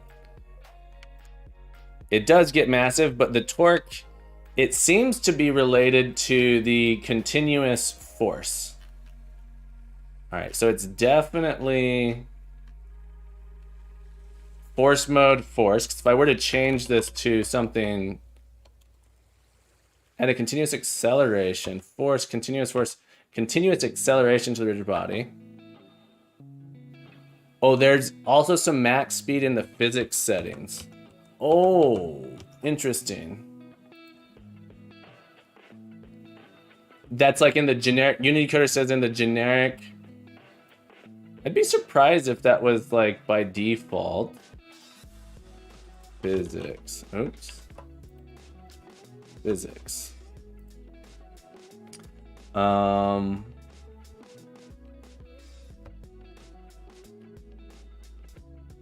That's good to know. I never knew there was a world bounds.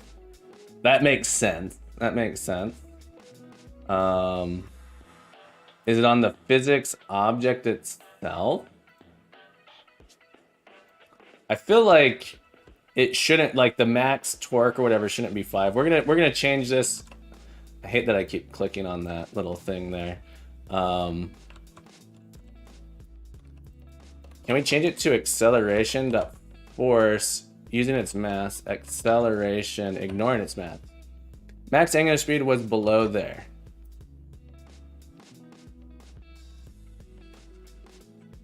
I feel like the angular speed's not that high. Angular.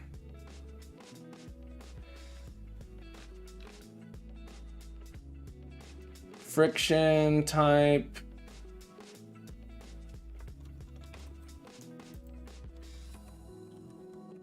Default max angular speed 7. Oh, interesting. I wonder, all right. 25.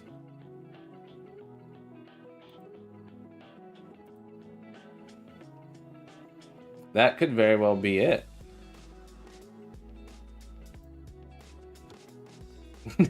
Now, if I'm doing it as an acceleration, it's much, much harder. That's interesting. Maybe acceleration is what I want for the washy filling that I'm going for. Force. All right, let's try that. Unicoder, thank you so much for letting me know about that. I appreciate it. Learn something new. Unicoder, thank you very much. 50 points for you, my friend. I really want to finish this. We're at an hour and a half here. I do need to take a break. I need more coffee. No, I need a break when I'm out of coffee. Yeah, that was definitely it. Whoa. Okay, so I think, all right, so our base rotation power might need to be much lower. 1. Yeah, that's cool. That's cool. All right, now if we give it the boost. Oh, stopping is hard now. Stage cleared.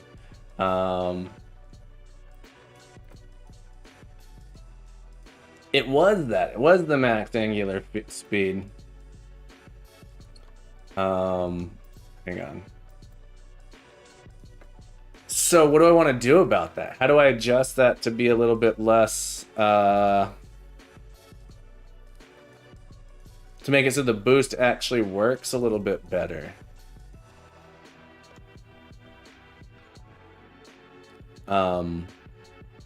I could make it so that my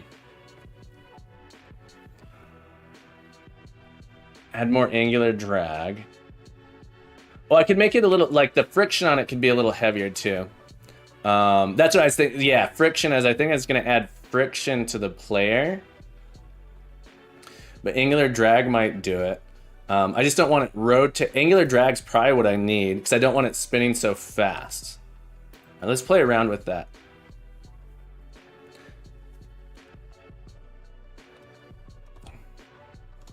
Oh, that feels so good there. So maybe the angular drag was the way to go. Because the ball does start yeah, that feels really cool now. All right, so what does the boost feel like then? Now the boost feels like it does something too. Oh, that's cool. So it feels like you can really get going. Okay, I like that. I like that a lot. All right, so we have the roll there. I think our base rotation power will be reduced a little bit. Let's try 3.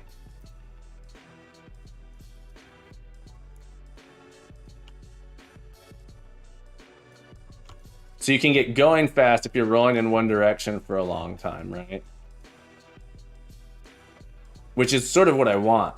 I think adding a little bit more friction, but then if you hit the boost, you can really, really get going. All right, let's the boost bonus. Let's try 10.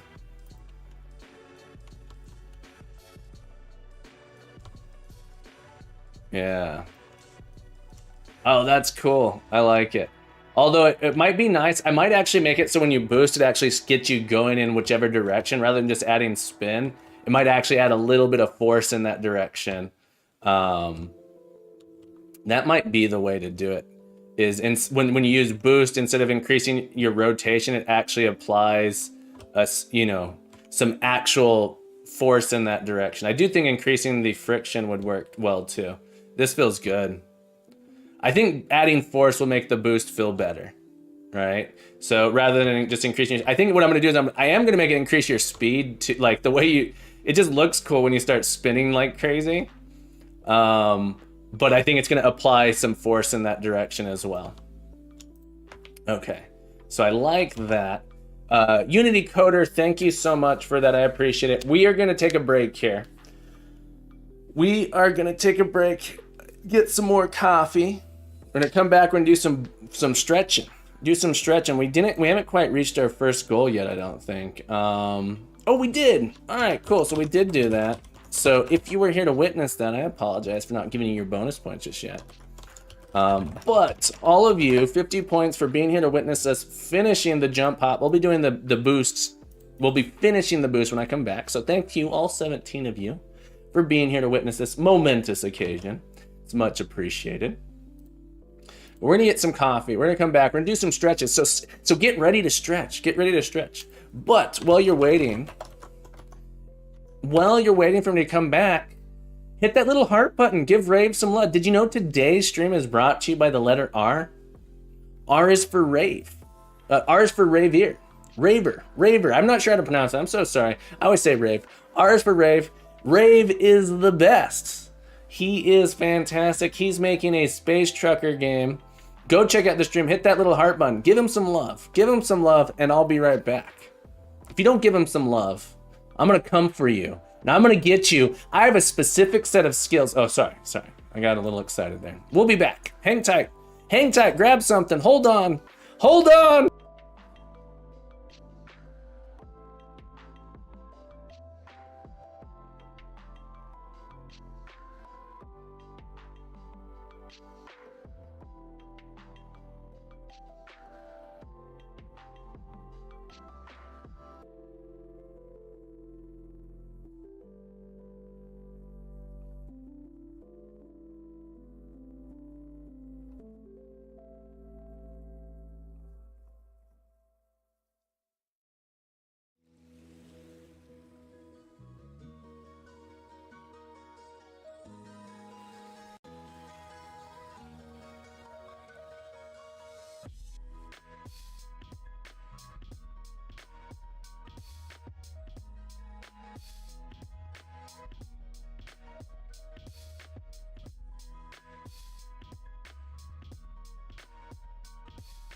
All right, we're back. We're back. Moonness says, I'll unfollow so I can meet the captain. Unfollow so I can... Yeah, because I'm coming for you, Moonness. I'm going to hop on a plane. I'm coming for you. You're in Sweden, is that right? Might be too cold for me. You said it's cold. That might prevent me from coming. All right. Boogie Zolo, off the plank with you. Yeah, no thanks. I don't like to be in the water. All right, here we're gonna come into we're gonna do some stretching. Boogie, how's the game coming along? It's coming along good. It's coming along good. -5. All right, we're gonna do some stretching here. Come on, if you're everyone, stand up. Stand up here. Watch, I'll even zoom out. Look, we get wide screen here. Now you can see me in my full greatness. My full greatness. You can see my messy room. You can see my garbage. What's over there? Oh, those are some socks. That's what that is. They're clean socks. It's a bag of socks. All right. That is 23 is a fake number. All right. Here we go. We're going to do some stretching, everybody. Stand up. Stand up. If you're at work, get your coworkers to stand up with you. The captain here wants you to feel good. You need to love yourself like you deserve to be loved. Oh, you're talking about this guy here? This guy, he's going to come stretch with us. This is from Dark Souls 2. Dark Souls 2. Look at that. Collector's Edition, Dark Souls 2. Got to be careful. I almost dropped him before. Yeah. The guy's sweet. Sweet. Yeah, it's Dark Souls 2 Collector's Edition. Unpopular opinion, Dark Souls 2 is the best Dark Souls. That's my favorite Dark Souls game. All right, so here we go. We're going to stretch. We're going to stretch out my favorite muscle here, right here. So we take your hand. Take your hand. Let me get my camera so I can see myself. You got to be careful with those RSIs, those repeated stress injuries. You don't want to do that. It is a very unpopular opinion. I think I got super into that game. So here you go. You're going to take our hands. We're going to stretch this muscle here. Put your palm up. Grab your fingers and just slowly pull back. We're going to hold that for 30 seconds. If you're feeling pain, you're pulling too hard. It should just be like a little stretch. It should feel pretty good. A little bit of tension there. All right. So we're going to go here for another 10 seconds. Just hold it. Hold it tight. Should feel good. Don't hurt yourself, though. Don't hurt yourself. The captain says don't hurt yourself. Make yourself feel good. Love yourself. All right, we're going to release. We're going to go the other direction now. We're going to stretch across the top here. Pull it down. If you want to be a programmer, you got to stretch. I don't want to say stretch like a programmer means you don't stretch. If you want to take care of yourself, if you want to be programmed for a long time, you got to take care of yourself. So go ahead and hold this stretch here. We're going to hold it for another 10 seconds. Just feel that stretch out. This one's really, really good for you as a programmer. If you're sitting there coding all day, typing away, tippy-tapping with those fingertips, this is going to help you be able to do that. You should take a break every like 1 to 2 hours. Take a break. We're going to shake it out here. We're going to go to the other hand. Same thing. We're going to pull it back. Pull it on back. Ooh, doesn't that feel good? I like that. I'm not seeing anyone typing and sending me those text messages right now. That means you're stretching. And stretching means you love your body, and you deserve to love your body, and your body deserves to be loved because you're a lovable, cuddly, beautiful person. All right, 3 more seconds here. And maybe those words don't meet you exactly, but now we're gonna go down. But I hope you get the intention. You should feel good about who you are. Stretching is for the weak people. That's why I stretch. It's for the weak people. Stretch. Grow those weak muscles. Make them weaker. No, this is good. Adding that little tension there gets that blood flowing. More than anything, it's all about the blood flow. All right. Go ahead and shake it out. Let's do some shoulder rolls now. We're going to go back with the shoulder. We'll start with the right shoulder. We're going to go back. 2.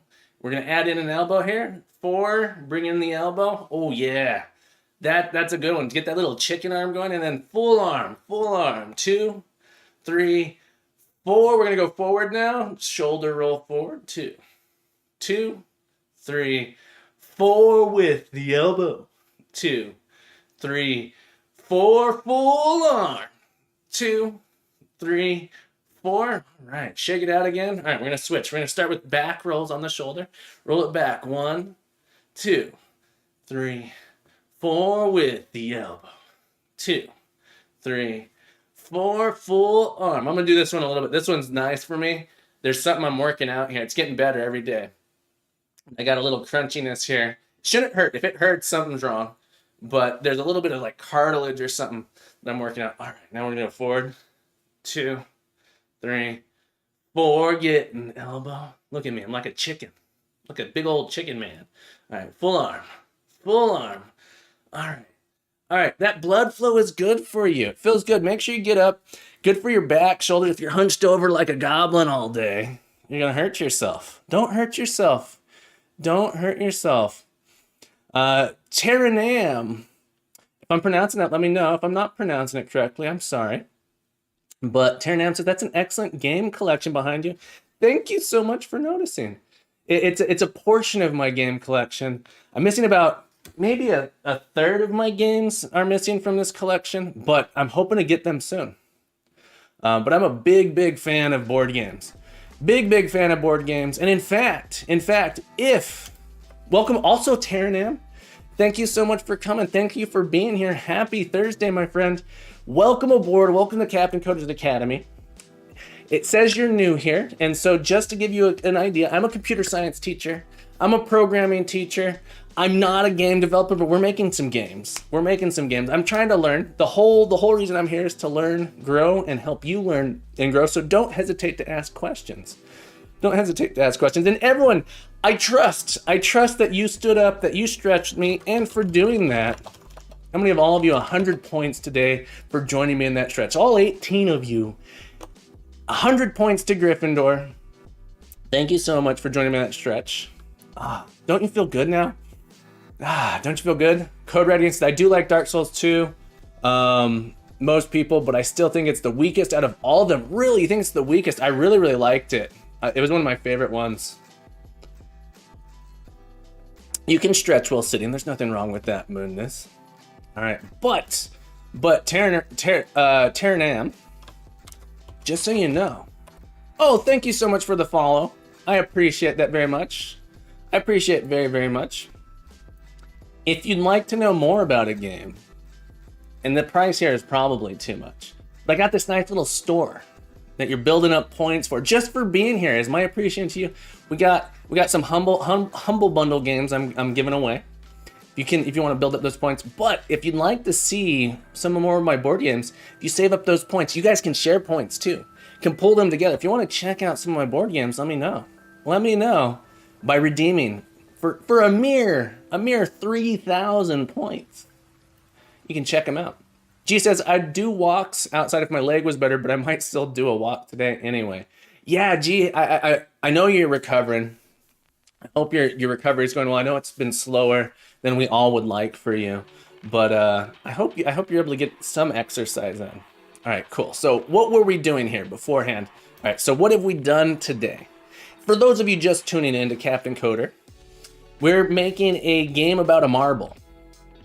Uh-oh. Come on, assemblies. Reload. Give it to me. Come on, baby. There it goes. We're making a game sort of based on Marble Madness. There's an old arcade game called Marble Madness. Ours is a little different, but we're basically, I want to explore how NVIDIA physics, that's the default 3D physics in Unity, how it works. But we've got a marble. We can roll around. We've got free roll movement. We added in a hop today. So we got mad hops. And then we just added in the boost roll, which we're going to try and clean it up a little bit more, but we can get rolling real fast now. And to make the boost feel better, in addition to making you roll faster, we're going to make it also apply a little bit of force in whichever direction you're going to get you going in that direction immediately. There's several things we're going to do. We also need to like eat fuel if we're using it, but that's what we're going to do. That's what we're going to do. Turnaround says, nothing like Unity saying, wait, you changed something. 1 second, be right there. Exactly, Turnam. G says, but as I tell everyone about ergonomics, don't sit behind the desk all day, and even if you need to, make sure you sit correctly because you'd be in the position all day. Learn to sit properly. Yeah, so I never learned to sit properly. I had horrible back pain for years. And I kept going, oh, maybe I should get standing. That seems expensive. I tried all sorts of things. I had a physical therapist I was working with trying to get my back. Switched to a standing desk, boom, pain gone overnight. Doesn't work for everyone. Worked for me though. I love my standing desk. I will never, ever not have one in the future. I hope.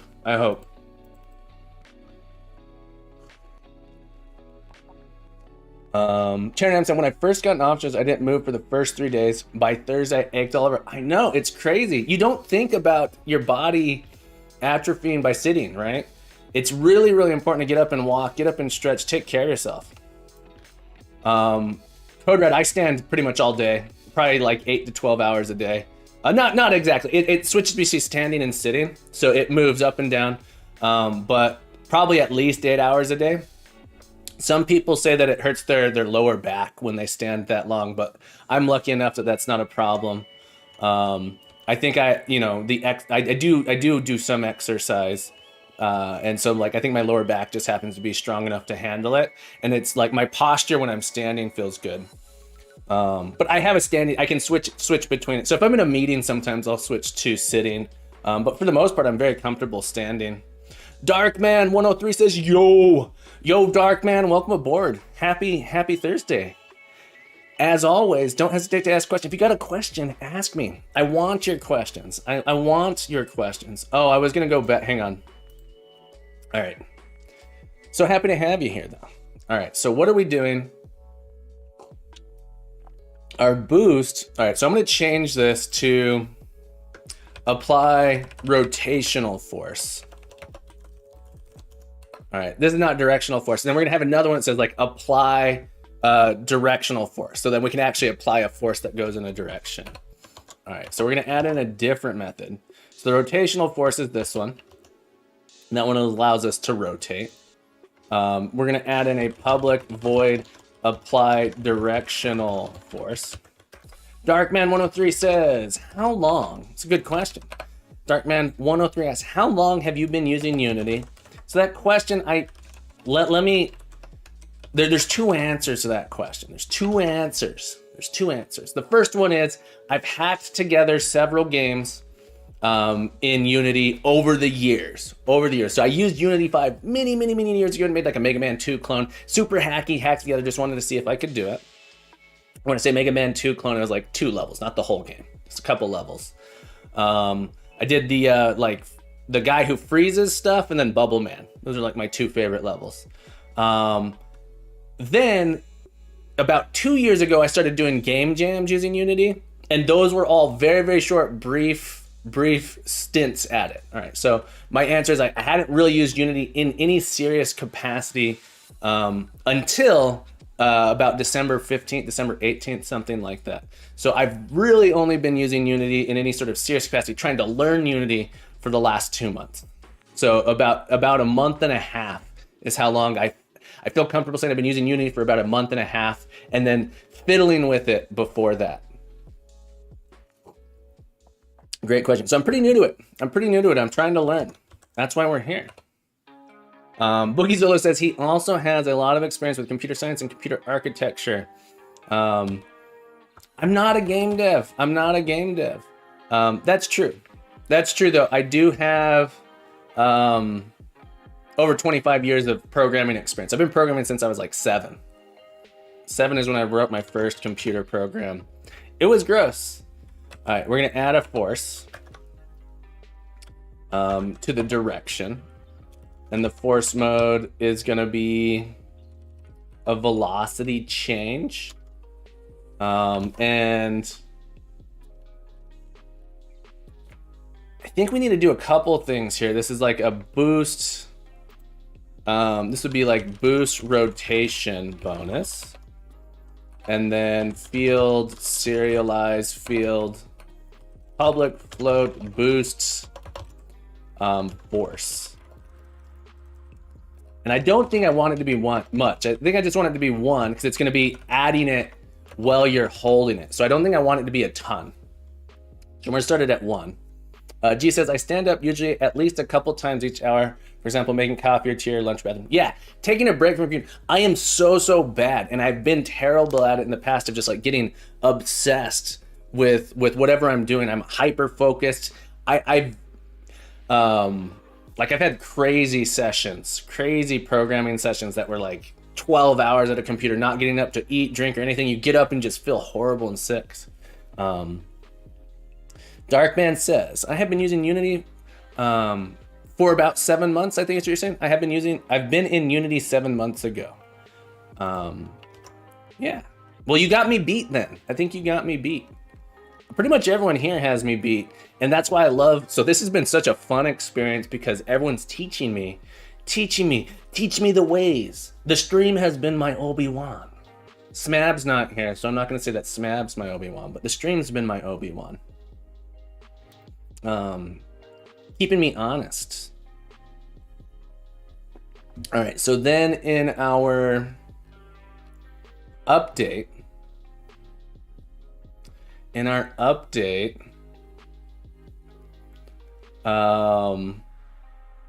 Darkman says that is a cool thing. I agree. I've been loving it. It's been so much fun. Streaming has been so much fun.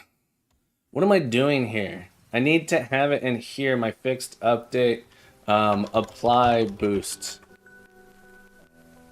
force.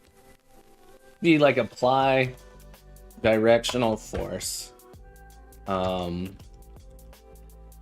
asks, so what are you trying to do? I'm trying to make a game about marble physics. Turnam, thank you so much for popping in. Have a beautiful day. As always, keep coding, keep growing, and you're welcome back anytime. Noob Center over on YouTube says, hey, Cap. Hey. Welcome back, Noob Center. I'm so glad you made it to the stream today. How have you been? Darkman, to answer your question, what am I trying to do? At this moment, I'm trying to add in a boost feature. All right, so I have a marble. Making a game about a marble. And the feature I'm trying to add right now is make it so that I have a boost when I move. Darkman103, thank you so much for the follow. It's much appreciated. All right, so I can roll around in my scene. All right, which is pretty cool. And I have a boost. I have a boost button, which makes me roll really fast. But I want to make it also apply some force in that direction. So right now, if I'm holding down the boost, I start rolling really fast, but it doesn't start immediately. So what I want it to do is when I also apply the boost, in addition to rolling extra fast, I want it to, I want it to start moving my, in that direction kind of fast. So if I'm in midair and I hit the boost, it should actually move me a little bit in that direction. So right now, that's what I'm doing.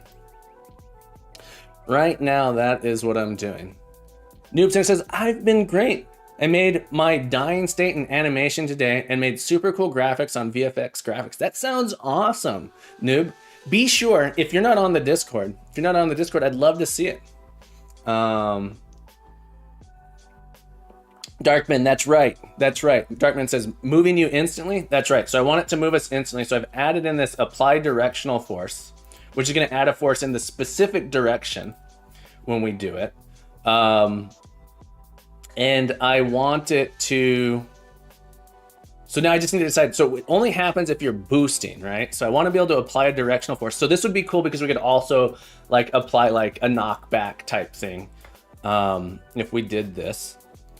Oh, exactly. Darkman, I'm trying to do it. You're correct. I can change the speed value. I'm doing it here. I'm trying to figure out how to make a call. So it's while I'm holding that button, I'm trying to design it in a smart way. I'm trying not to just make my code messy. Yeah, it's not that hard to change. So I just need to figure out how I'm going to call this and what my direction value is going to be. So down here is when I'm boosting, this happens here. I kind of want to, I think I need a thing that says like calculate apply boost. Right. So this is just going to be a little helper method for us to think about how boost works. Okay. So Darkman, I'm trying to be careful not to just add in ifs all over the place. You got to be careful with that because I want my code to be manageable, maintainable, and growing it. All right. So down here, the handle boost is going to work sort of like this. Boogie Zolo, yeah, you've heard me say that, you know, the best programmers don't write any if statements. It's true. The best programmers don't write any if. The best programmers don't write code at all because they know that it's a trap to write code. All right, so we're going to apply boost. And so I have this problem where sometimes I abstract things way too much because they have interns. That's right. I don't have to write code. I have my interns write the code for me. So I think here's what I want to do. But ifs are better, trust me. Trust me. No. I can't test an if. Ifs are hard to test. All right, so essentially what I want to do is this. If is boosting and boost fuel is greater than 0. So part of me is like, is boosting should actually be a calculated value now. So this is like, so I've written this twice. So then I want to do apply directional force, and it's going to be my new vector 3. It's this. So my vector 3, I'm going to use this twice. So this like direction, input direction is equal to this. Okay. So it's going to be my input direction. All right. And then we'll do input direction times, and this would be my boost, what I call it, my boost force. All right, so essentially I want to do this. I'm dubious about writing too much logic in fixed update that makes it hard to read and understand what I'm doing. This feels like something that should be, although maybe it's fine. Sometimes I get to where I'm over engineering, so I got to be careful about that. It might make sense to have a method that I'm just calling, I think this is okay. The issue is now I can't test just this, but I do have the apply directional force, so I can write a test for applying directional force. Okay. That said, no one ever writes tests but me. And that's why I don't consider myself a game dev, because I write tests. All right, so now if I'm boosting, whoa, the boost doesn't do what I'm expecting it to do. That's interesting. Zoop. All right, so that was interesting. I was kind of expecting those two directions to need to be the same.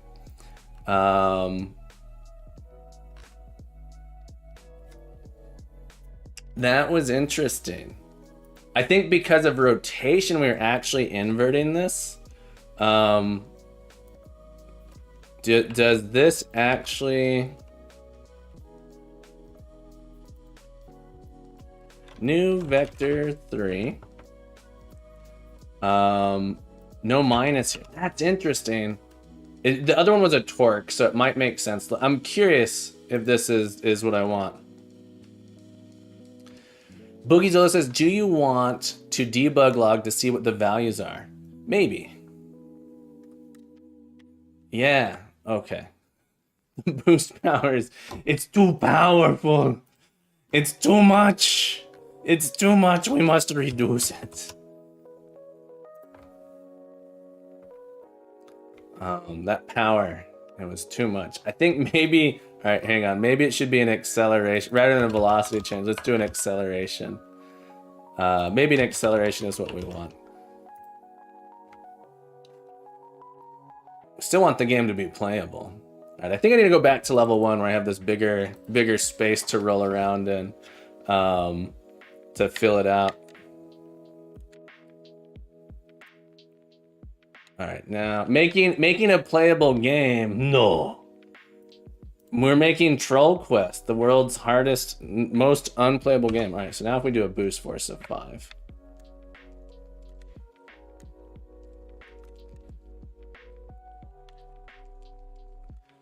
Maybe, all right, let's try it just to make sure it's actually doing a thing.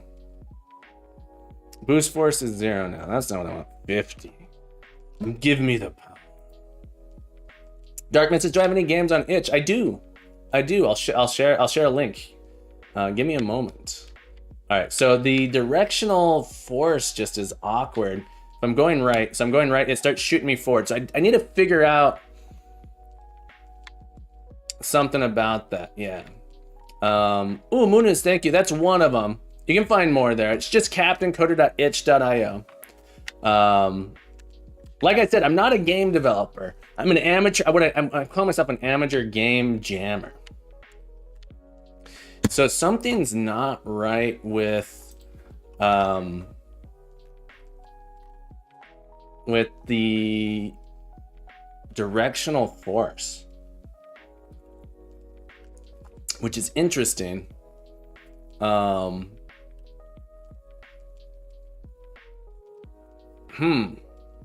curious. What is...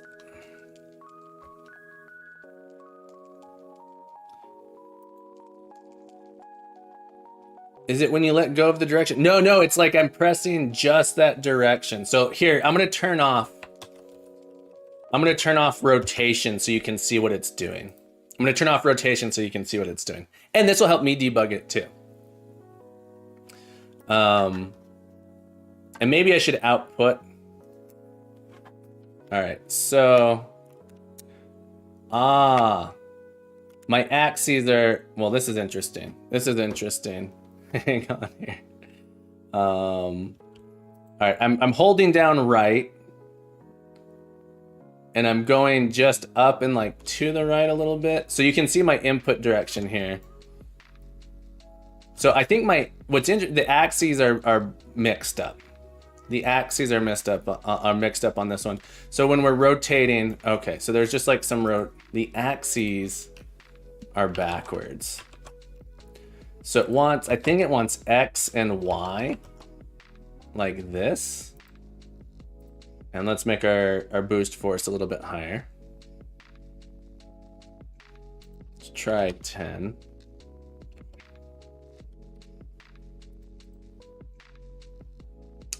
Let's give that a shot. All right, so that goes left, right. Yeah, so, and up and down. Okay, so I just had it backwards. All right, so this is, all right, just for naming purposes, we should call this our torque direction. And then down here, just to have a named variable, this is our input direction, like actual direction. All right, and so this should be X and Y direction, and this one should be our torque direction. Okay, I think that makes sense. All right, let's give it a shot. Boost force of 10 feels pretty good. Now we just got to make it so it doesn't last super long, right? So you have an energy bar that gets used up. So if I boost, yeah, that feels good. Woo, look at that marble go. Whoa. All right, so it does feel good. And you do sort of lose control, but if you need to get out of a situation really quick, you can sort of do it now. But stopping is harder. Oh, it looks like maybe, hang on, looks like maybe, yeah, our direction is reversed here. So our, oh, I have negative Y, that's why. All right, so the actual direction.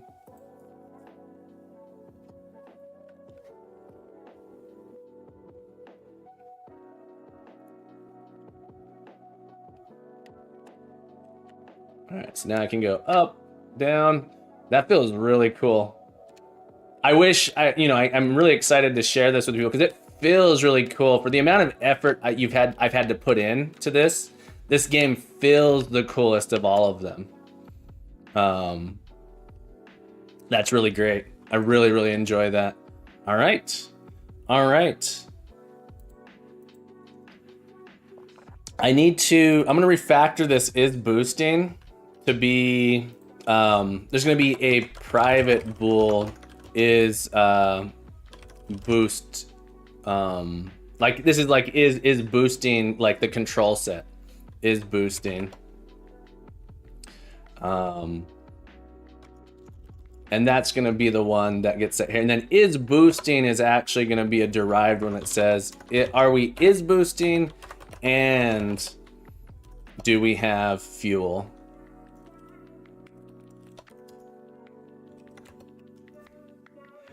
The funny thing is, G says, when you play it as a player won't notice that so much stuff is behind this.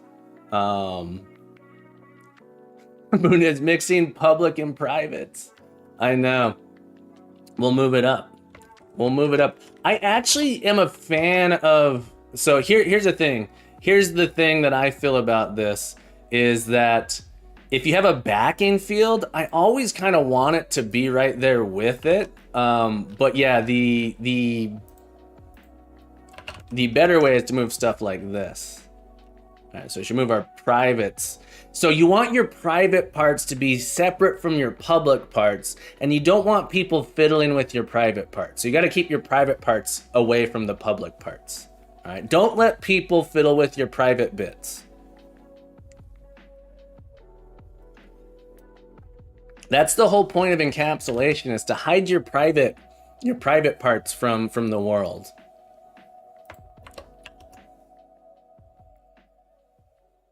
Exactly, Moon is. You don't want people to fiddle with your private parts.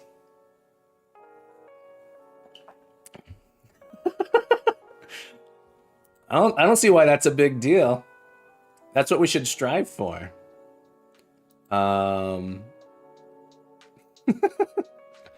Okay. Our jump distance. All right, this should also be a private. So here's the thing. This is starting a serialized field.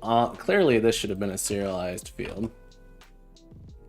I'm gonna move this up. I'm gonna move this up here. Noob Center says, you know you've won a game dev when people say they're having fun. Yes, you know you're doing, if people are having fun, you've done your job, right? Or you make a game like Getting Over It with Bennett Foddy. Has anyone played Getting Over It? That's a game. That game's not fun, but you enjoy it. We added a jump. We got a jump. We've already done it. Jump is in. We're just adding a boost now. Darkman. We do have our jump in. That's how I feel, Rave. I hate this game. Why can't I stop? I can't get over it. I can't get over it. I gotta keep getting over it. All right, so is boosting here. We've made it, so now we can just do is boosting specifically. And this is setting our private part. All right, so our private field is boosting gets set like this. Noob Center says, Senpai, stop. Exactly. Okay, so if we're handling our boost, okay. So there's a part of me is like, this is getting complex. This is doing a lot of things. We're gonna keep going just a little bit here to finish this boost out.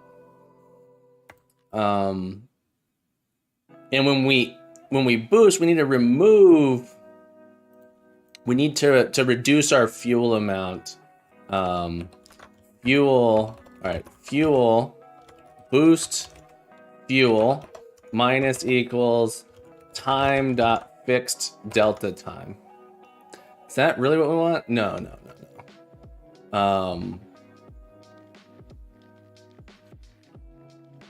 Darkman says, I have published 3 games. Awesome. Feel free, if you're not on the Discord, if you'd like to share some of them, that'd be cool. I'd love to check them out. Let me know, so that it doesn't let you share links here right away, but I can give you permission to share links if you'd like to share them. We'd love to see them. So I can do this, and you get 60 seconds to post links. But you could also, if you're not on the Discord is another place that fun community. I've been having a blast on the Discord, where you can share any of your work there. Cool. That's awesome. That's really cool. Because because it's not really reducing it based on this time. It's like the start time minus something. All right. All right. So instead of this, in my regular update, I want to have like consume fuel, protected void update, consume fuel. This is like our little helper here. So private void consume fuel. All right, and this basically says if we is boosting, then our fuel, boost fuel, gets reduced by the amount of time that's passed. So it's gonna be update time dot delta time. And so this isn't quite right, but it should be okay because of a frame rate here. Really, I should say, okay, take the time I started. Because it might be like a fractions of a second, but that's why I put it in update, because update's gonna be every frame rather than during physics. This feels like as soon as you start boosting, it's gonna take a big chunk away. And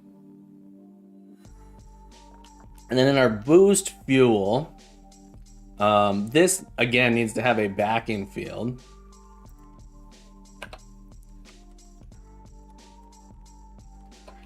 Correct, Darkman. I thought about doing it that way. So Darkman says fixed delta time. Fixed delta time. 1 second. Let me do this here. Is or boost fuel starts at 2.5F. All right. So Darkman says, I think what you're suggesting, Darkman, is I could just do it as a fixed delta time instead, right? So put this in my fixed update down here, and do it as a fixed delta time. You're correct. I could do this. Tani does stuff. Hey, Noob here. Welcome to the dark side, Noob. Tani does stuff. Welcome to the Twitch side of things, where points are counted, where you get points. All right, so Darkman, the reason I've chosen not to put it here is because fixed update isn't like as constant. So the problem is, let's say I start boosting at the moment a fixed update starts, this delta time is going to be bigger than in the update. And so I really want to calculate, I would need to calculate, okay, when was that button first pressed? And then actually subtract it by that much. If I put it in the update, the frame rate's just faster. And so I can be a little bit lazier, is what I'm thinking here. Does that make sense as to why I'm putting it in my fixed update? Not putting it into my fixed update.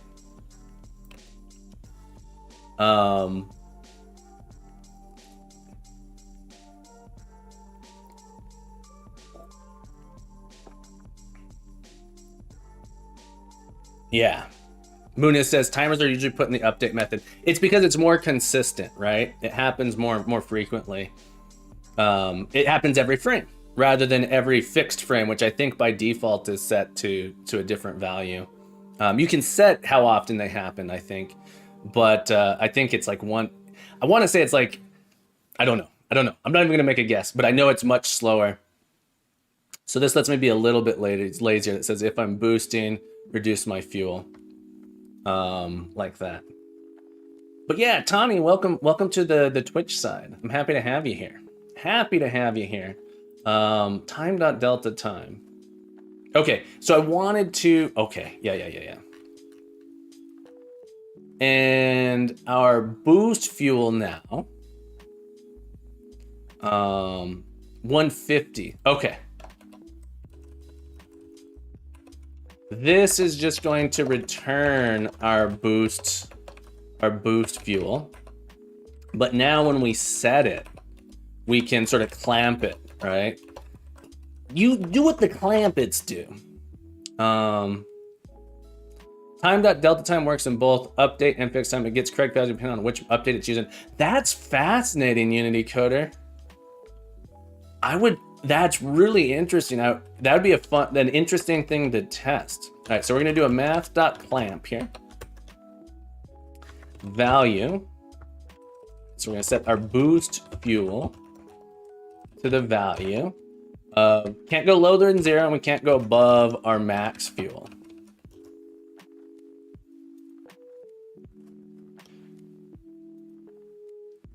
Yes, but Mooney says yes, but also no, Unicoder. Delta time will be the same as fixed delta time and fixed update. As far as I know, I learned something new here every day. Tani, I'm so glad you learned something new here every day. I feel like I learn something new here every day as well. But that's why I'm doing it. That's why I'm doing it. I want my students to learn something new as often as possible. All right, I do feel like this. We're at a point here where our Marble controller is doing a lot of things. It's doing a lot of stuff. So it might make sense to break it into like, we have a God object, the Marble controller, but the Marble controller has a Marble boost controller and also a Marble, Marble rotation controller and a Marble jump controller, just to break it out into small testable chunks. Munez, I think that makes sense. Munez, I think that makes sense. So Munez is saying because having the normal delta time and fixed update wouldn't work as they aren't matched. It could be 5 frames. Gee, yeah, it's getting a little bit. Yeah, so Darkman, there is a fuel tank. So I have a maximum amount of fuel here that I'm using. We're gonna do a review on this in a moment. Just to go over the whole system that I've added here. But yeah, it's getting so complicated. I'm jumping around between different chunks of code here. But we have a maximum fuel amount. As we're using fuel, it decreases. I'll check link, can post Discord. It's from Eddie, the physics master. Yeah, Unicoder, definitely post it to us. Post it to us. It'd be awesome to check it out. But yeah, so we have a fuel tank. We're gonna add it to our scene as well. All right, so our Marble. So we should be able to watch our boost get used if we hold the boost button down. So we have our fuel, our boost fuel here. So it should go down. Yeah, so it goes down when I'm holding it. And then if I run out, my boost no longer works. Yeah. And so what I want it to do is if I'm not holding it, after a moment, it starts recharging. It'll start recharging. It won't recharge immediately. Okay. But this is getting complex enough that I think I need to break it up into multiple things. We've got a basic boost implemented. So we're gonna add a little feature here. Feature, or I'm gonna call it a WIP. It's our work in progress. Just a little basic thing. Boost, implement first draft of boost. Yeah, so we're gonna add in sort of a stamina bar to it, so it will recharge. Tani Does Stuff says, this is exactly what I'm doing right now. A little stamina bar for my player.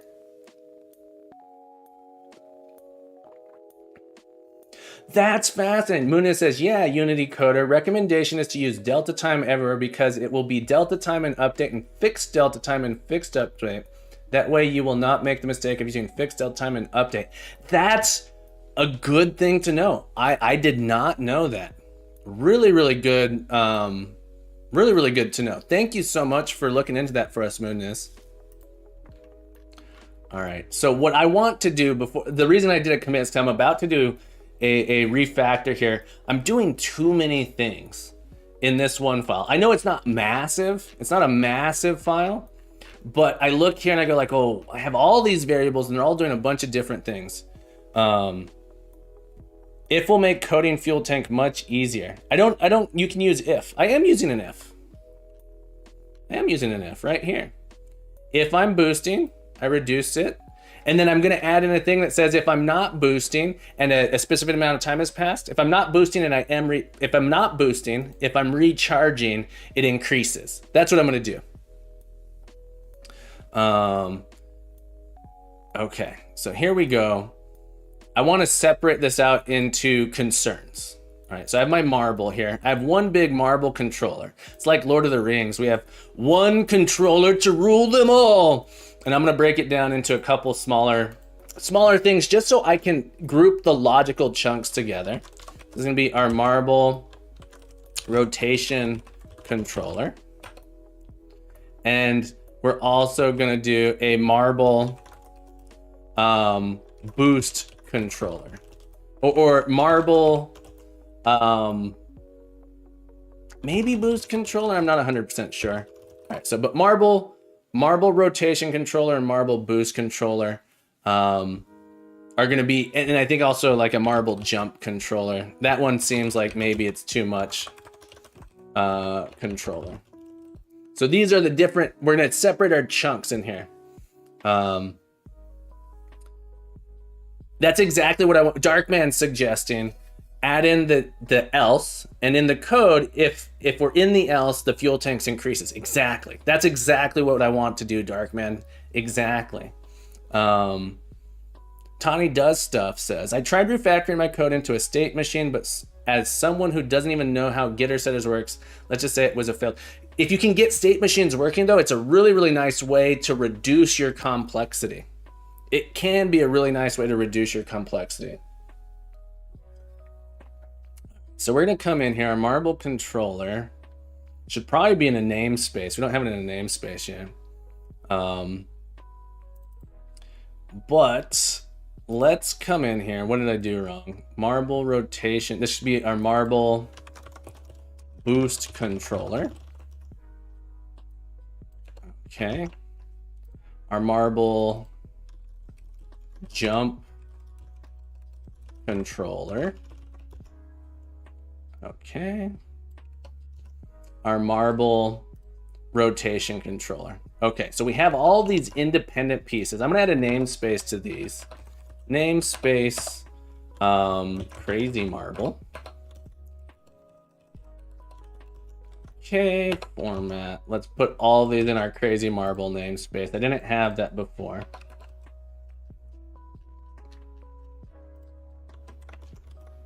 Format. So we're doing a refactor here. We're gonna do a refactor here to make everything feel nicer. Separating our concerns into logical chunks using we're gonna try not to do it. Ooh, can help you want to add a double jump. Tani says, I ranked 157 in an international CS Olympiad this year. That's awesome. You've defeated 156 of your enemies. I don't know if I would say defeating your enemies, but you've surpassed you surpassed 156 of your peers. No, you have 156 enemies to defeat, to conquer them. I see. Yeah, but congratulations. That's impressive. All right, so the idea is that each one of these controllers, let's put this inside as well. All right, so we have it there. Let's see. Definitely deserves a congratulations. And oh, here we go. Tani, for your success, my friend, for getting 157th, we're gonna give you 157 points. 157 points for your success. Nice work. Okay, so the idea is each one of these controllers is going to be aware of our marble controller. I want to move my rotation. All right, so the idea is my rotation is going to be in here. So this is going to be where we have our apply rotational force. It's going to be part of our marble controller down here. Okay, and it is part of a, it's going to require component. It should be part of the overall marble controller, I believe. Is that right? Or does the marble controller have it? At the very least, it needs a rigid body. Okay, and so we'll be able to get our rigid body. That's the reason I was going to do it from the marble controller. Yeah, so it will have it should have an overall marble controller. Is that right? But we're gonna add the torque here. Needs a rigid body. I think that's what makes sense. Marble rotation controller needs a rigid body. Darkman says, my first game jam, I won the 8th, which is the last. Darkman, I've done my past game jams, I've never done particularly well in them. So I just want to say, yes, I feel it. I feel that. Games I've really enjoyed making and thought were really fun, it did not do so well. So I often do very, very poor in game jams. It doesn't stop me from doing them. I still love it. Dramox, I never participate in anything. That way I'm always #1 in my books. That's a good, I like that. All right, so we're gonna make it so that this thing has a rigid body. Like this. So there's a little bit of like quote unquote duplicated code here.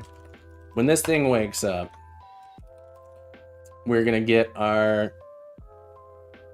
rigid body. Yeah, we'll get it the rigid body here. Rigid body equals get component rigid body. I think it's fine to have this in multiple places. That game was Leave It Behind. Cool. I'm looking forward to checking it out. All right, so we have our torque here. We also...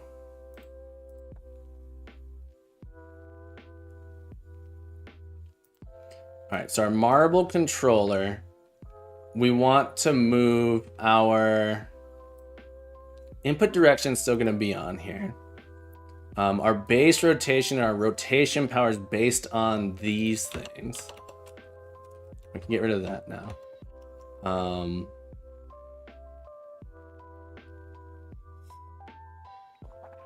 Yield Trust says, with game jams, you need a good looking icon, and to play a lot of the other games, so to get your game name out there. Yeah, I usually try and play all of, anytime I've done a game jam, that's like my favorite part, is playing all the other games.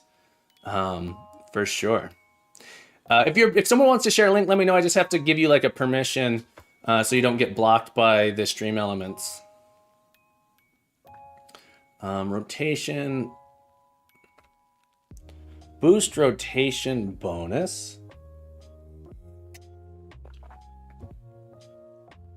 Or share it on the Discord. That's like really the best place to share it, is on the Discord, because then it stays there forever. Forever. Tawny Does Stuff says, I shared my game on the Discord as well. Yeah, I'm really looking forward to checking it out. Once I'm done with this boost, we're going to take a look at some stuff. I think that'll be cool. Once I'm done refactoring here, I promise. I promise. I just got to figure out how I want to refactor it. All right, so I'm trying to the apply rotational force. Yeah. The apply rotational force. All right, so our marble, this happens to have a type of a marble boost controller. Okay. I don't know that I really need that here, but it's going to also have it's going to have a reference to our marble boost controller, not boost controller. So this should be our marble rotation controller. Rotation controller. Marble rotation controller. And when we wake up, we go and get that. Rotation controller. We're going to get the component marble rotation controller. Okay. Darkman, yes. Looking forward to it. Looking forward to it. Okay. Rotation controller, get marble rotation controller. And then in our update here, we will do rotation controller dot apply rotational force.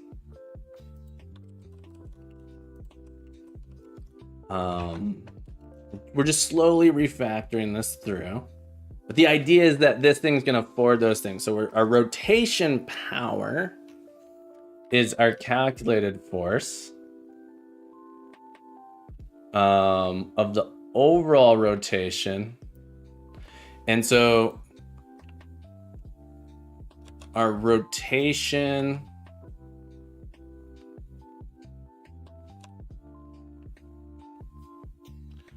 Tani asks, what's the difference between protected and private? Oh, no problem. I'll do it real quick. One sec. Discord. There it is. These are called protection modifiers. Private means you can only access it in this class. Public means it can be accessed anywhere. Protected means it can only be accessed in this or subclasses of it. The reason I'm using protected, maybe I'm going overboard here. The reason I'm going, we're gonna revert this change. We're gonna revert this change. I don't think I like it. All of these things are sort of related. I need to think about how I want to redesign it later. Now, it's gonna take me, this is like a redesign aspect. I'm not sure I actually care.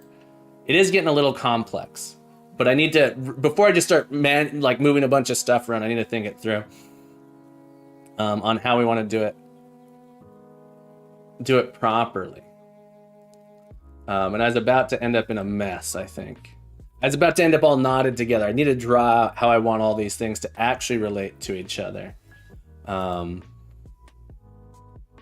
Because honestly, the boost and the rotation kind of are part of the same. It's all related to the movement. It's all related to movement. So I actually don't know that it should be separated. As I was going through doing it, it was actually causing a little bit of pain. But I do need to get the recharge. Delay. So what I'm going to do, I think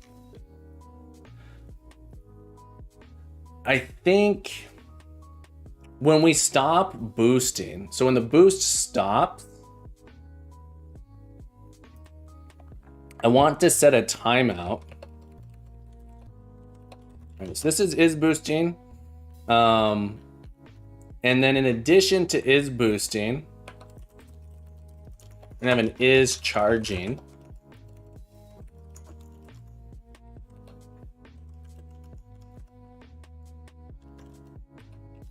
Tawny Duststuff asks, Cinemachine free look cameras on the list too. That's great.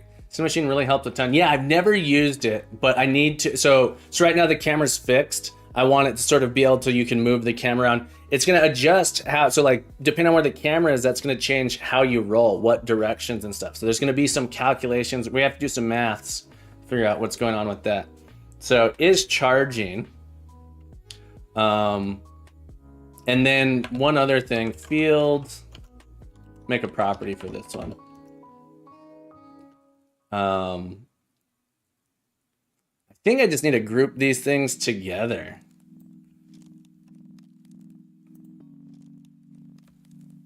Exactly, Tani. It needs to be camera relative, because if you move the camera, it still needs to feel good to the player. That's why I was hesitant, but I think it'll be a really, really good learning experience for me. Darkman, thank you so much for sharing it on the Discord.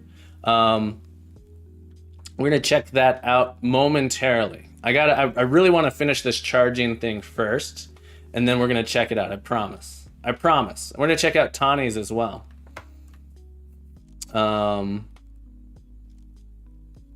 Boost rotation, boost force, boost fuel, is boosting. Oh, that's what I want. I wanted to add in a public float charge delay.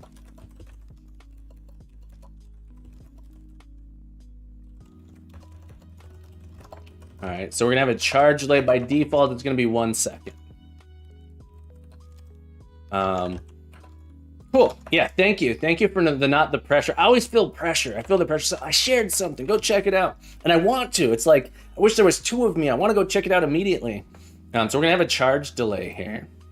And so when we release from the boost, we want to set a timeout that says, okay, after that amount of time, go ahead and start charging. All right. So by default, charging is false. Maybe by default, charging should be true. But when we start boosting,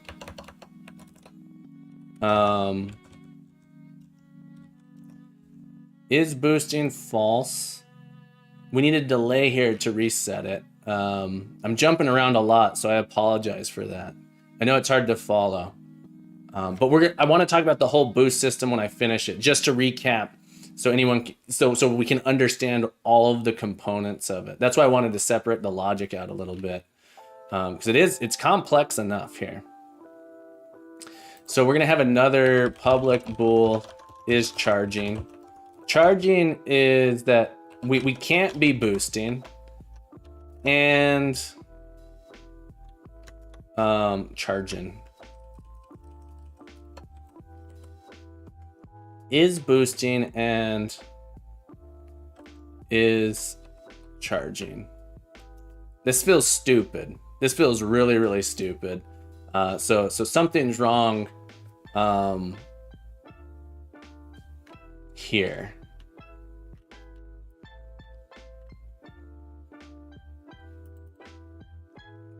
I'm gonna change is charging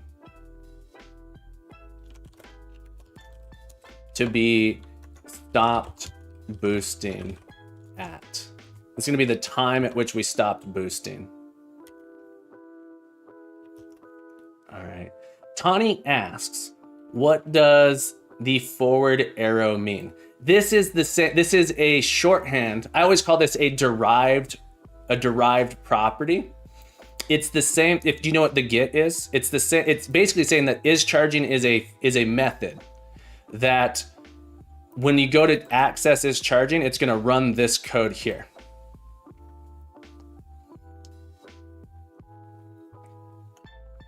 All right. So what we're going to do is we're going to say if we're not boosting and our stopped boosting at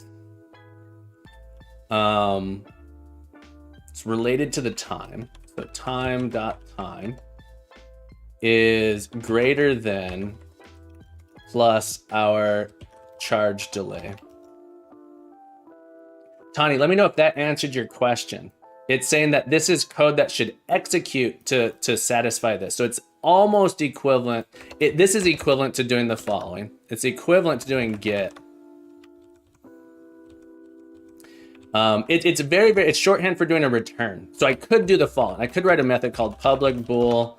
I'm going to do it with the underscore is charging. Return this. These are functionally, these are identical. Functionally, this is the same thing as this. It's just a shorthand that calls it a property. So properties aren't, you can think of them as, well, they're derived values. That's why I was calling them derived values. Yeah, so it's calling this code rather than having it be pre-calculated. It says this needs to be calculated when we check it. When I access this, calculate the value. All right. Darkman says, I coded the fuel tank like this. If the input.get button jump and the fuel tank is 0, fly equals true, else the fuel tank increases. Yeah, we're about to get there. We're about to get there. I know mine seems a little bit more complicated, but I think from a readability standpoint, it's going to make more sense because we have sort of like is charging has a method. I think it's going to read nicer in the code. So we stopped boosting. So when we let go, is boosting false, and we do stopped boosting equals time.time. All right, so we set the time. I want there to be a delay. So Darkman, I want there to be a delay. I don't want to just start recharging immediately. I want there to be a delay before it starts recharging. So when we stop boosting, it sets this. All right. And then consume fuel, it says, if we're boosting, go ahead and consume fuel. Else, if we are charging, our boost fuel is going to be plus equal to time.delta time. All right, so this says if we're boosting, go ahead and do it. Otherwise, if we're charging, increase it. And then we can sort of say like, okay, well, how do we know we're charging? Charging happens if we're not boosting and the time since we stopped boosting has passed. There's a specific amount of time. I hope that makes sense. Let's see if it works. Let's see if it works here. So we should have a little bit of a delay. So I'm going to go to my player here so we can look at it. There's so many things on here. I'd like to separate these out. I just don't know the best way to do it. Let's hit play here though. So we can see our boost fuel. Our boost fuel is not increasing. If I'm gonna press, oh, my charge. All right, so it goes down when I'm boosting. If I let go, we have a delay, and then it starts going up. Beautiful. All right, so I can use it. It doesn't recharge immediately. After 1 second, it starts charging again. Muniz says, you're slowly becoming a game dev. All the things in the inspector. Tony Does Stuff says, this is how I calculate delays in my code. Take damage if the time's greater than that. Then the damage time, increase it before next. Awesome. Awesome. Thank you for sharing. Yeah, there's lots of ways to do it. Part of me was tempted to use a coroutine, but that seemed like overkill. So another option would have been to set a timeout here that says, after a certain amount of time, call a thing and check it. But I don't think that this check is particularly big. So that, you'll hear me say this a lot, but one of my favorite parts about programming is the amount of creativity you get to do it. Tiny Does Stuff says, I can't coroutine every little thing, so I had to make do. Yeah, so like my part of me was like, maybe I could add a coroutine that says, in 1 second, turn this on if we're not boosting again, right? And I'm not sure which is more efficient, because coroutines are like not like, who knows? I don't actually know. Fun fact, you can make the start method a coroutine. Fancy. That is a fun fact, Moonnis. Thank you for sharing. I learned a thing. I learned a thing about a thing because Moonnis told me about the thing that the thing does. Here we go. Okay, so we're going to now talk about the boost code. So I'm gonna chunk this out here real quick into, I'm gonna create a region for now, region boost code. All right, we're gonna create a region. If you didn't know about this, in C#, you can create regions like this, and then the whole chunk is collapsible. If your editor supports it, most editors support this, but you can like make a region here using this. I always call them pragmas, not pragma, it's a declaration. You can also do an async start. Ooh, fascinating. We're gonna move our boost code all into one chunk here. All right, so we have consume fuel, just so we can see it all together, and then I kind of want to chunk it out into separate pieces. Handle boost, stop boost. Then we have apply directional force. This one isn't really related to the boost.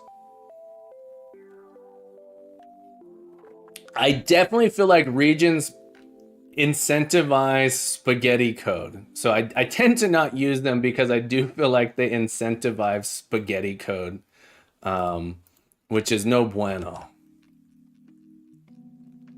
Incredibly hard to debug async code, yes.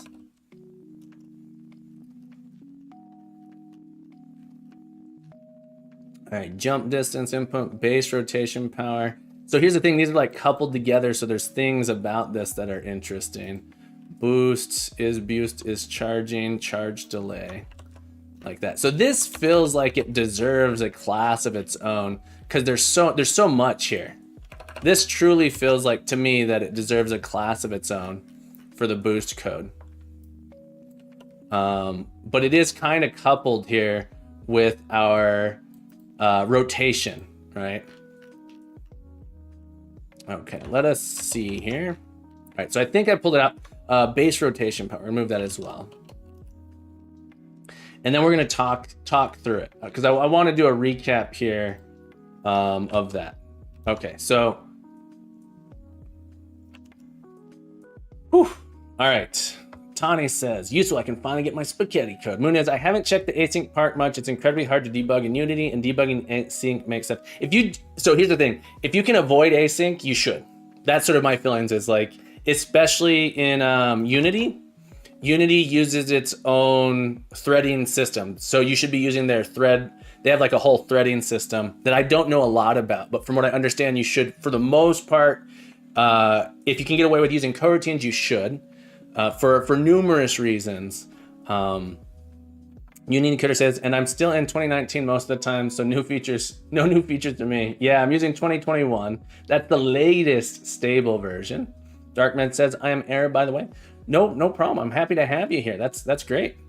Tony says, I don't really comment much because I feel like I just keep commenting. I won't ever work on better readability.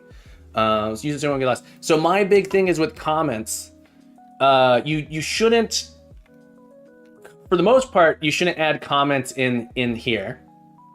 You should sort of try and do your best. My basic feeling is that we should add summary comments here that says, is charging, so this describes why this value is public. So when someone accesses it, they can see that the property, what it does, determines if the marbles fuel is recharging, right? So now I can look at this Boolean and say here, it just says, well, what does this Boolean actually mean? And then I don't actually want to talk about the details of it in this summary comment, but this lets us add in documentation. So if you're working on a team, you kind of want to have documentation comments. Mooney says, we tried making a game based on an async workflow. It was hell and Unity crashed every 10 minutes. And Unity Code says instead of every 15 minutes, yeah. These are called our XML comments, and they let you tell your IDE. These are documentation comments, super useful to have. But sometimes, these names, so is charging feels kind of good enough to me that I don't need it. Maybe, right? If I came back years later, so here's the thing, who's your audience? Who's reading the code? Is it you? Is it you in the future? Who knows? So adding those in there is like not a bad thing. Explaining side effects like this clamp can be useful in there. More importantly, if you're releasing a library, your documentation should be better than this. I have so much left to do, Darkman. Today I got my boost done. Moon is, yes, is recharging. Moon is for your assistance. You know what I'm gonna do? 50 points to Nunes. Thank you so much for your assistance here. Tony says, I have a bad habit of leaving things to future me. I always hate the past me when I do that. Yeah, that's future captain's problem. That's future you's problem. You don't have to worry about that. You don't have to worry about it. Yeah, that's it. I'm going to fix that later. I promise. I'll fix that later. All right. So this feels like it's enough complexity for the boost that it should be in its own.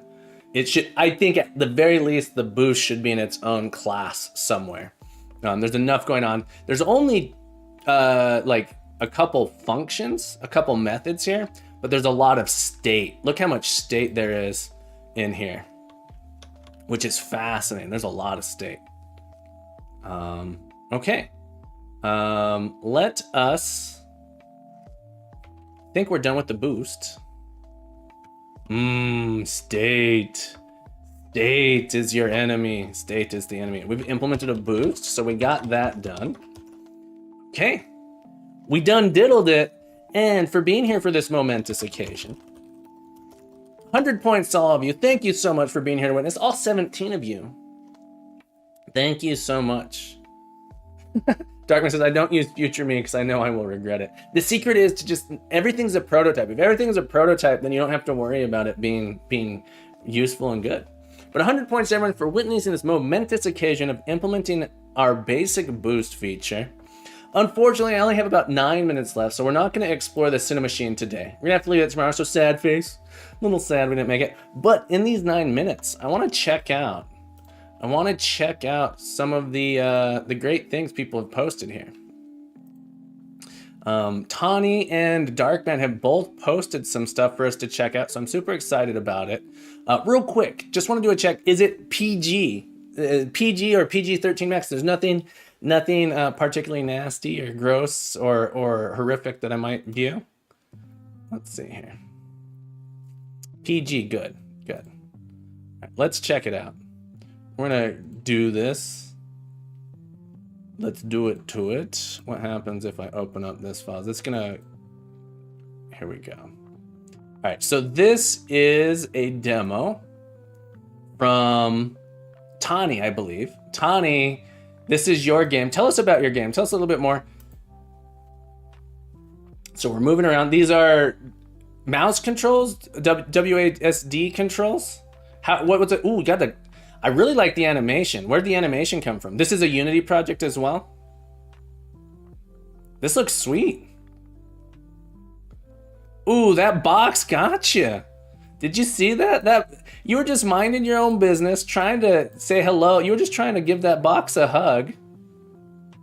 And that box said, "No way, sir. We're gonna fry you."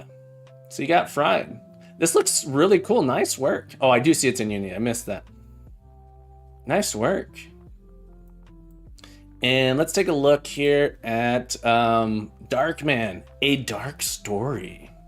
Darkman's A Dark Story. I really like the graphics on it. It feels like in the style of Diablo's not the right one, but the original Diablo is sort of like the pixelized story, like feeling it had. Oh, we're gonna download this. All right, download. That easy steps. This looks scary. All right, let's show it in a folder here. All right, everyone, let's run some arbitrary code off the internet. I'm trusting you, Darkman. Darkman's been waiting this, lying in wait to get me. All right, let's see if it opens up here. It's on my other monitor. Let's see, can I exit? Can I get this to, I can do it. Here we go. Well, if I go back to full screen on this here, A Dark Story. A Dark Story. The beginning of darkness. Let me turn off my other music. It's got some music in there. What options do we got? Developed by DS Studio. Options. Oh, your options button doesn't work. It's a demo. Gotcha. Play. Chapter 1. Chapter 1-1. A and D to move. Ooh, look at me go. S to crouch. We can shimmy. Look at me shimmy. Look at me shimmy. Space to jump. Ooh, that jump. Oh. There are secret rooms and some. Look, I found the secret room. Here we go. Where's the music from? Jump. I didn't mean to fall down here. I was trying to jump back over.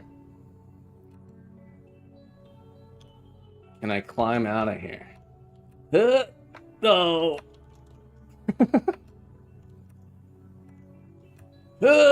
No. Let's try it. We're gonna keep going here. We're gonna keep going. This looks good.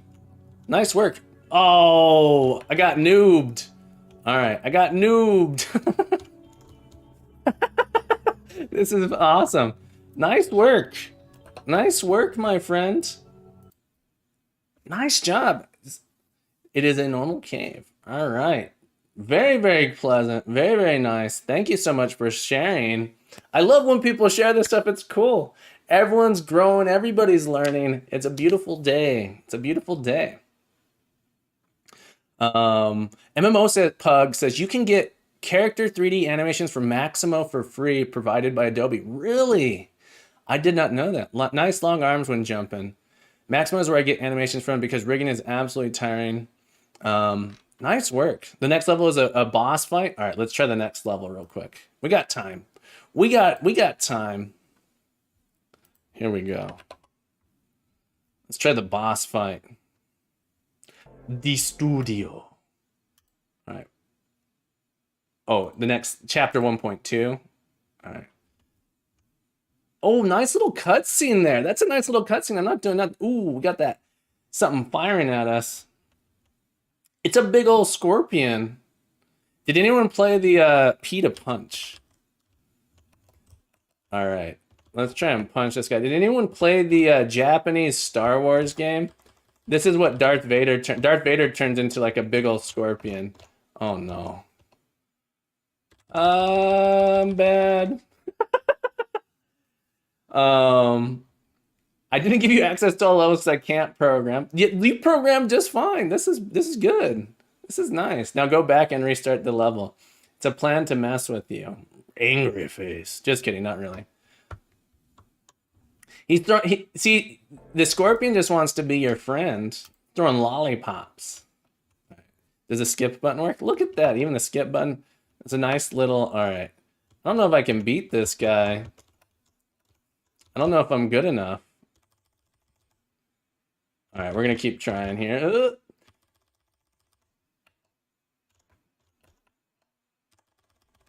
Die. Oh, maybe I'll do it. I might be able to do. Ah. Oh, I was trying to cheese it. Oh. Nice work, Darkman. Really cool. Everyone starts somewhere, and that's really good start. That's a great start. All right, everybody. All right, everybody. It's been super fun. It's been a blast hanging out here. Thank you so much for hanging out with me today. Well, we're working on our marble game. We'll be back tomorrow, same time, almost every day. I'll be back every day this week. We're gonna find someone to raid real quick. If anyone has any suggestions, let me know. Let me know if you would like me to raid someone specific. Otherwise, I'm gonna go try and find someone. Find someone myself. Fun fact, Machine has really cool blend feature with transition cameras for you. Another reason to love it. Yeah. Let's see, Terran Ram. Terran Nam. Making a puzzle game. Terran Nam's doing cool. I think we rated Terran Nam yesterday. Proton's so cool. Harami. Let's go look up Harami. I'm glad you enjoyed it, Darkman. I stream almost daily. Same time, same place. Harami. Let's go see if they're on right now. Harami. They are. We're gonna go raid Harami. I'm gonna see if they're on break or something. But yeah, it will be update in 5 to 8 days. Cool. Good to hear. All right. Assuming Harami's not on break, they're not. We're gonna go raid Harami. All right. Turkish, English. All right. Code Red. Thank you so much for the recommendation. All right, everybody. Have yourself a beautiful day. As always, keep coding, keep growing. And you're welcome back anytime. We'll be back tomorrow, 7 a.m. Eastern time. See you then.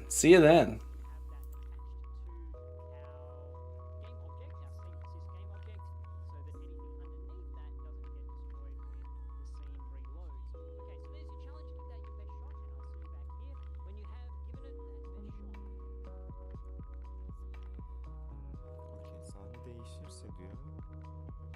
Sonraki level'a geçecek ya. O zaman kendini destroy etmesi için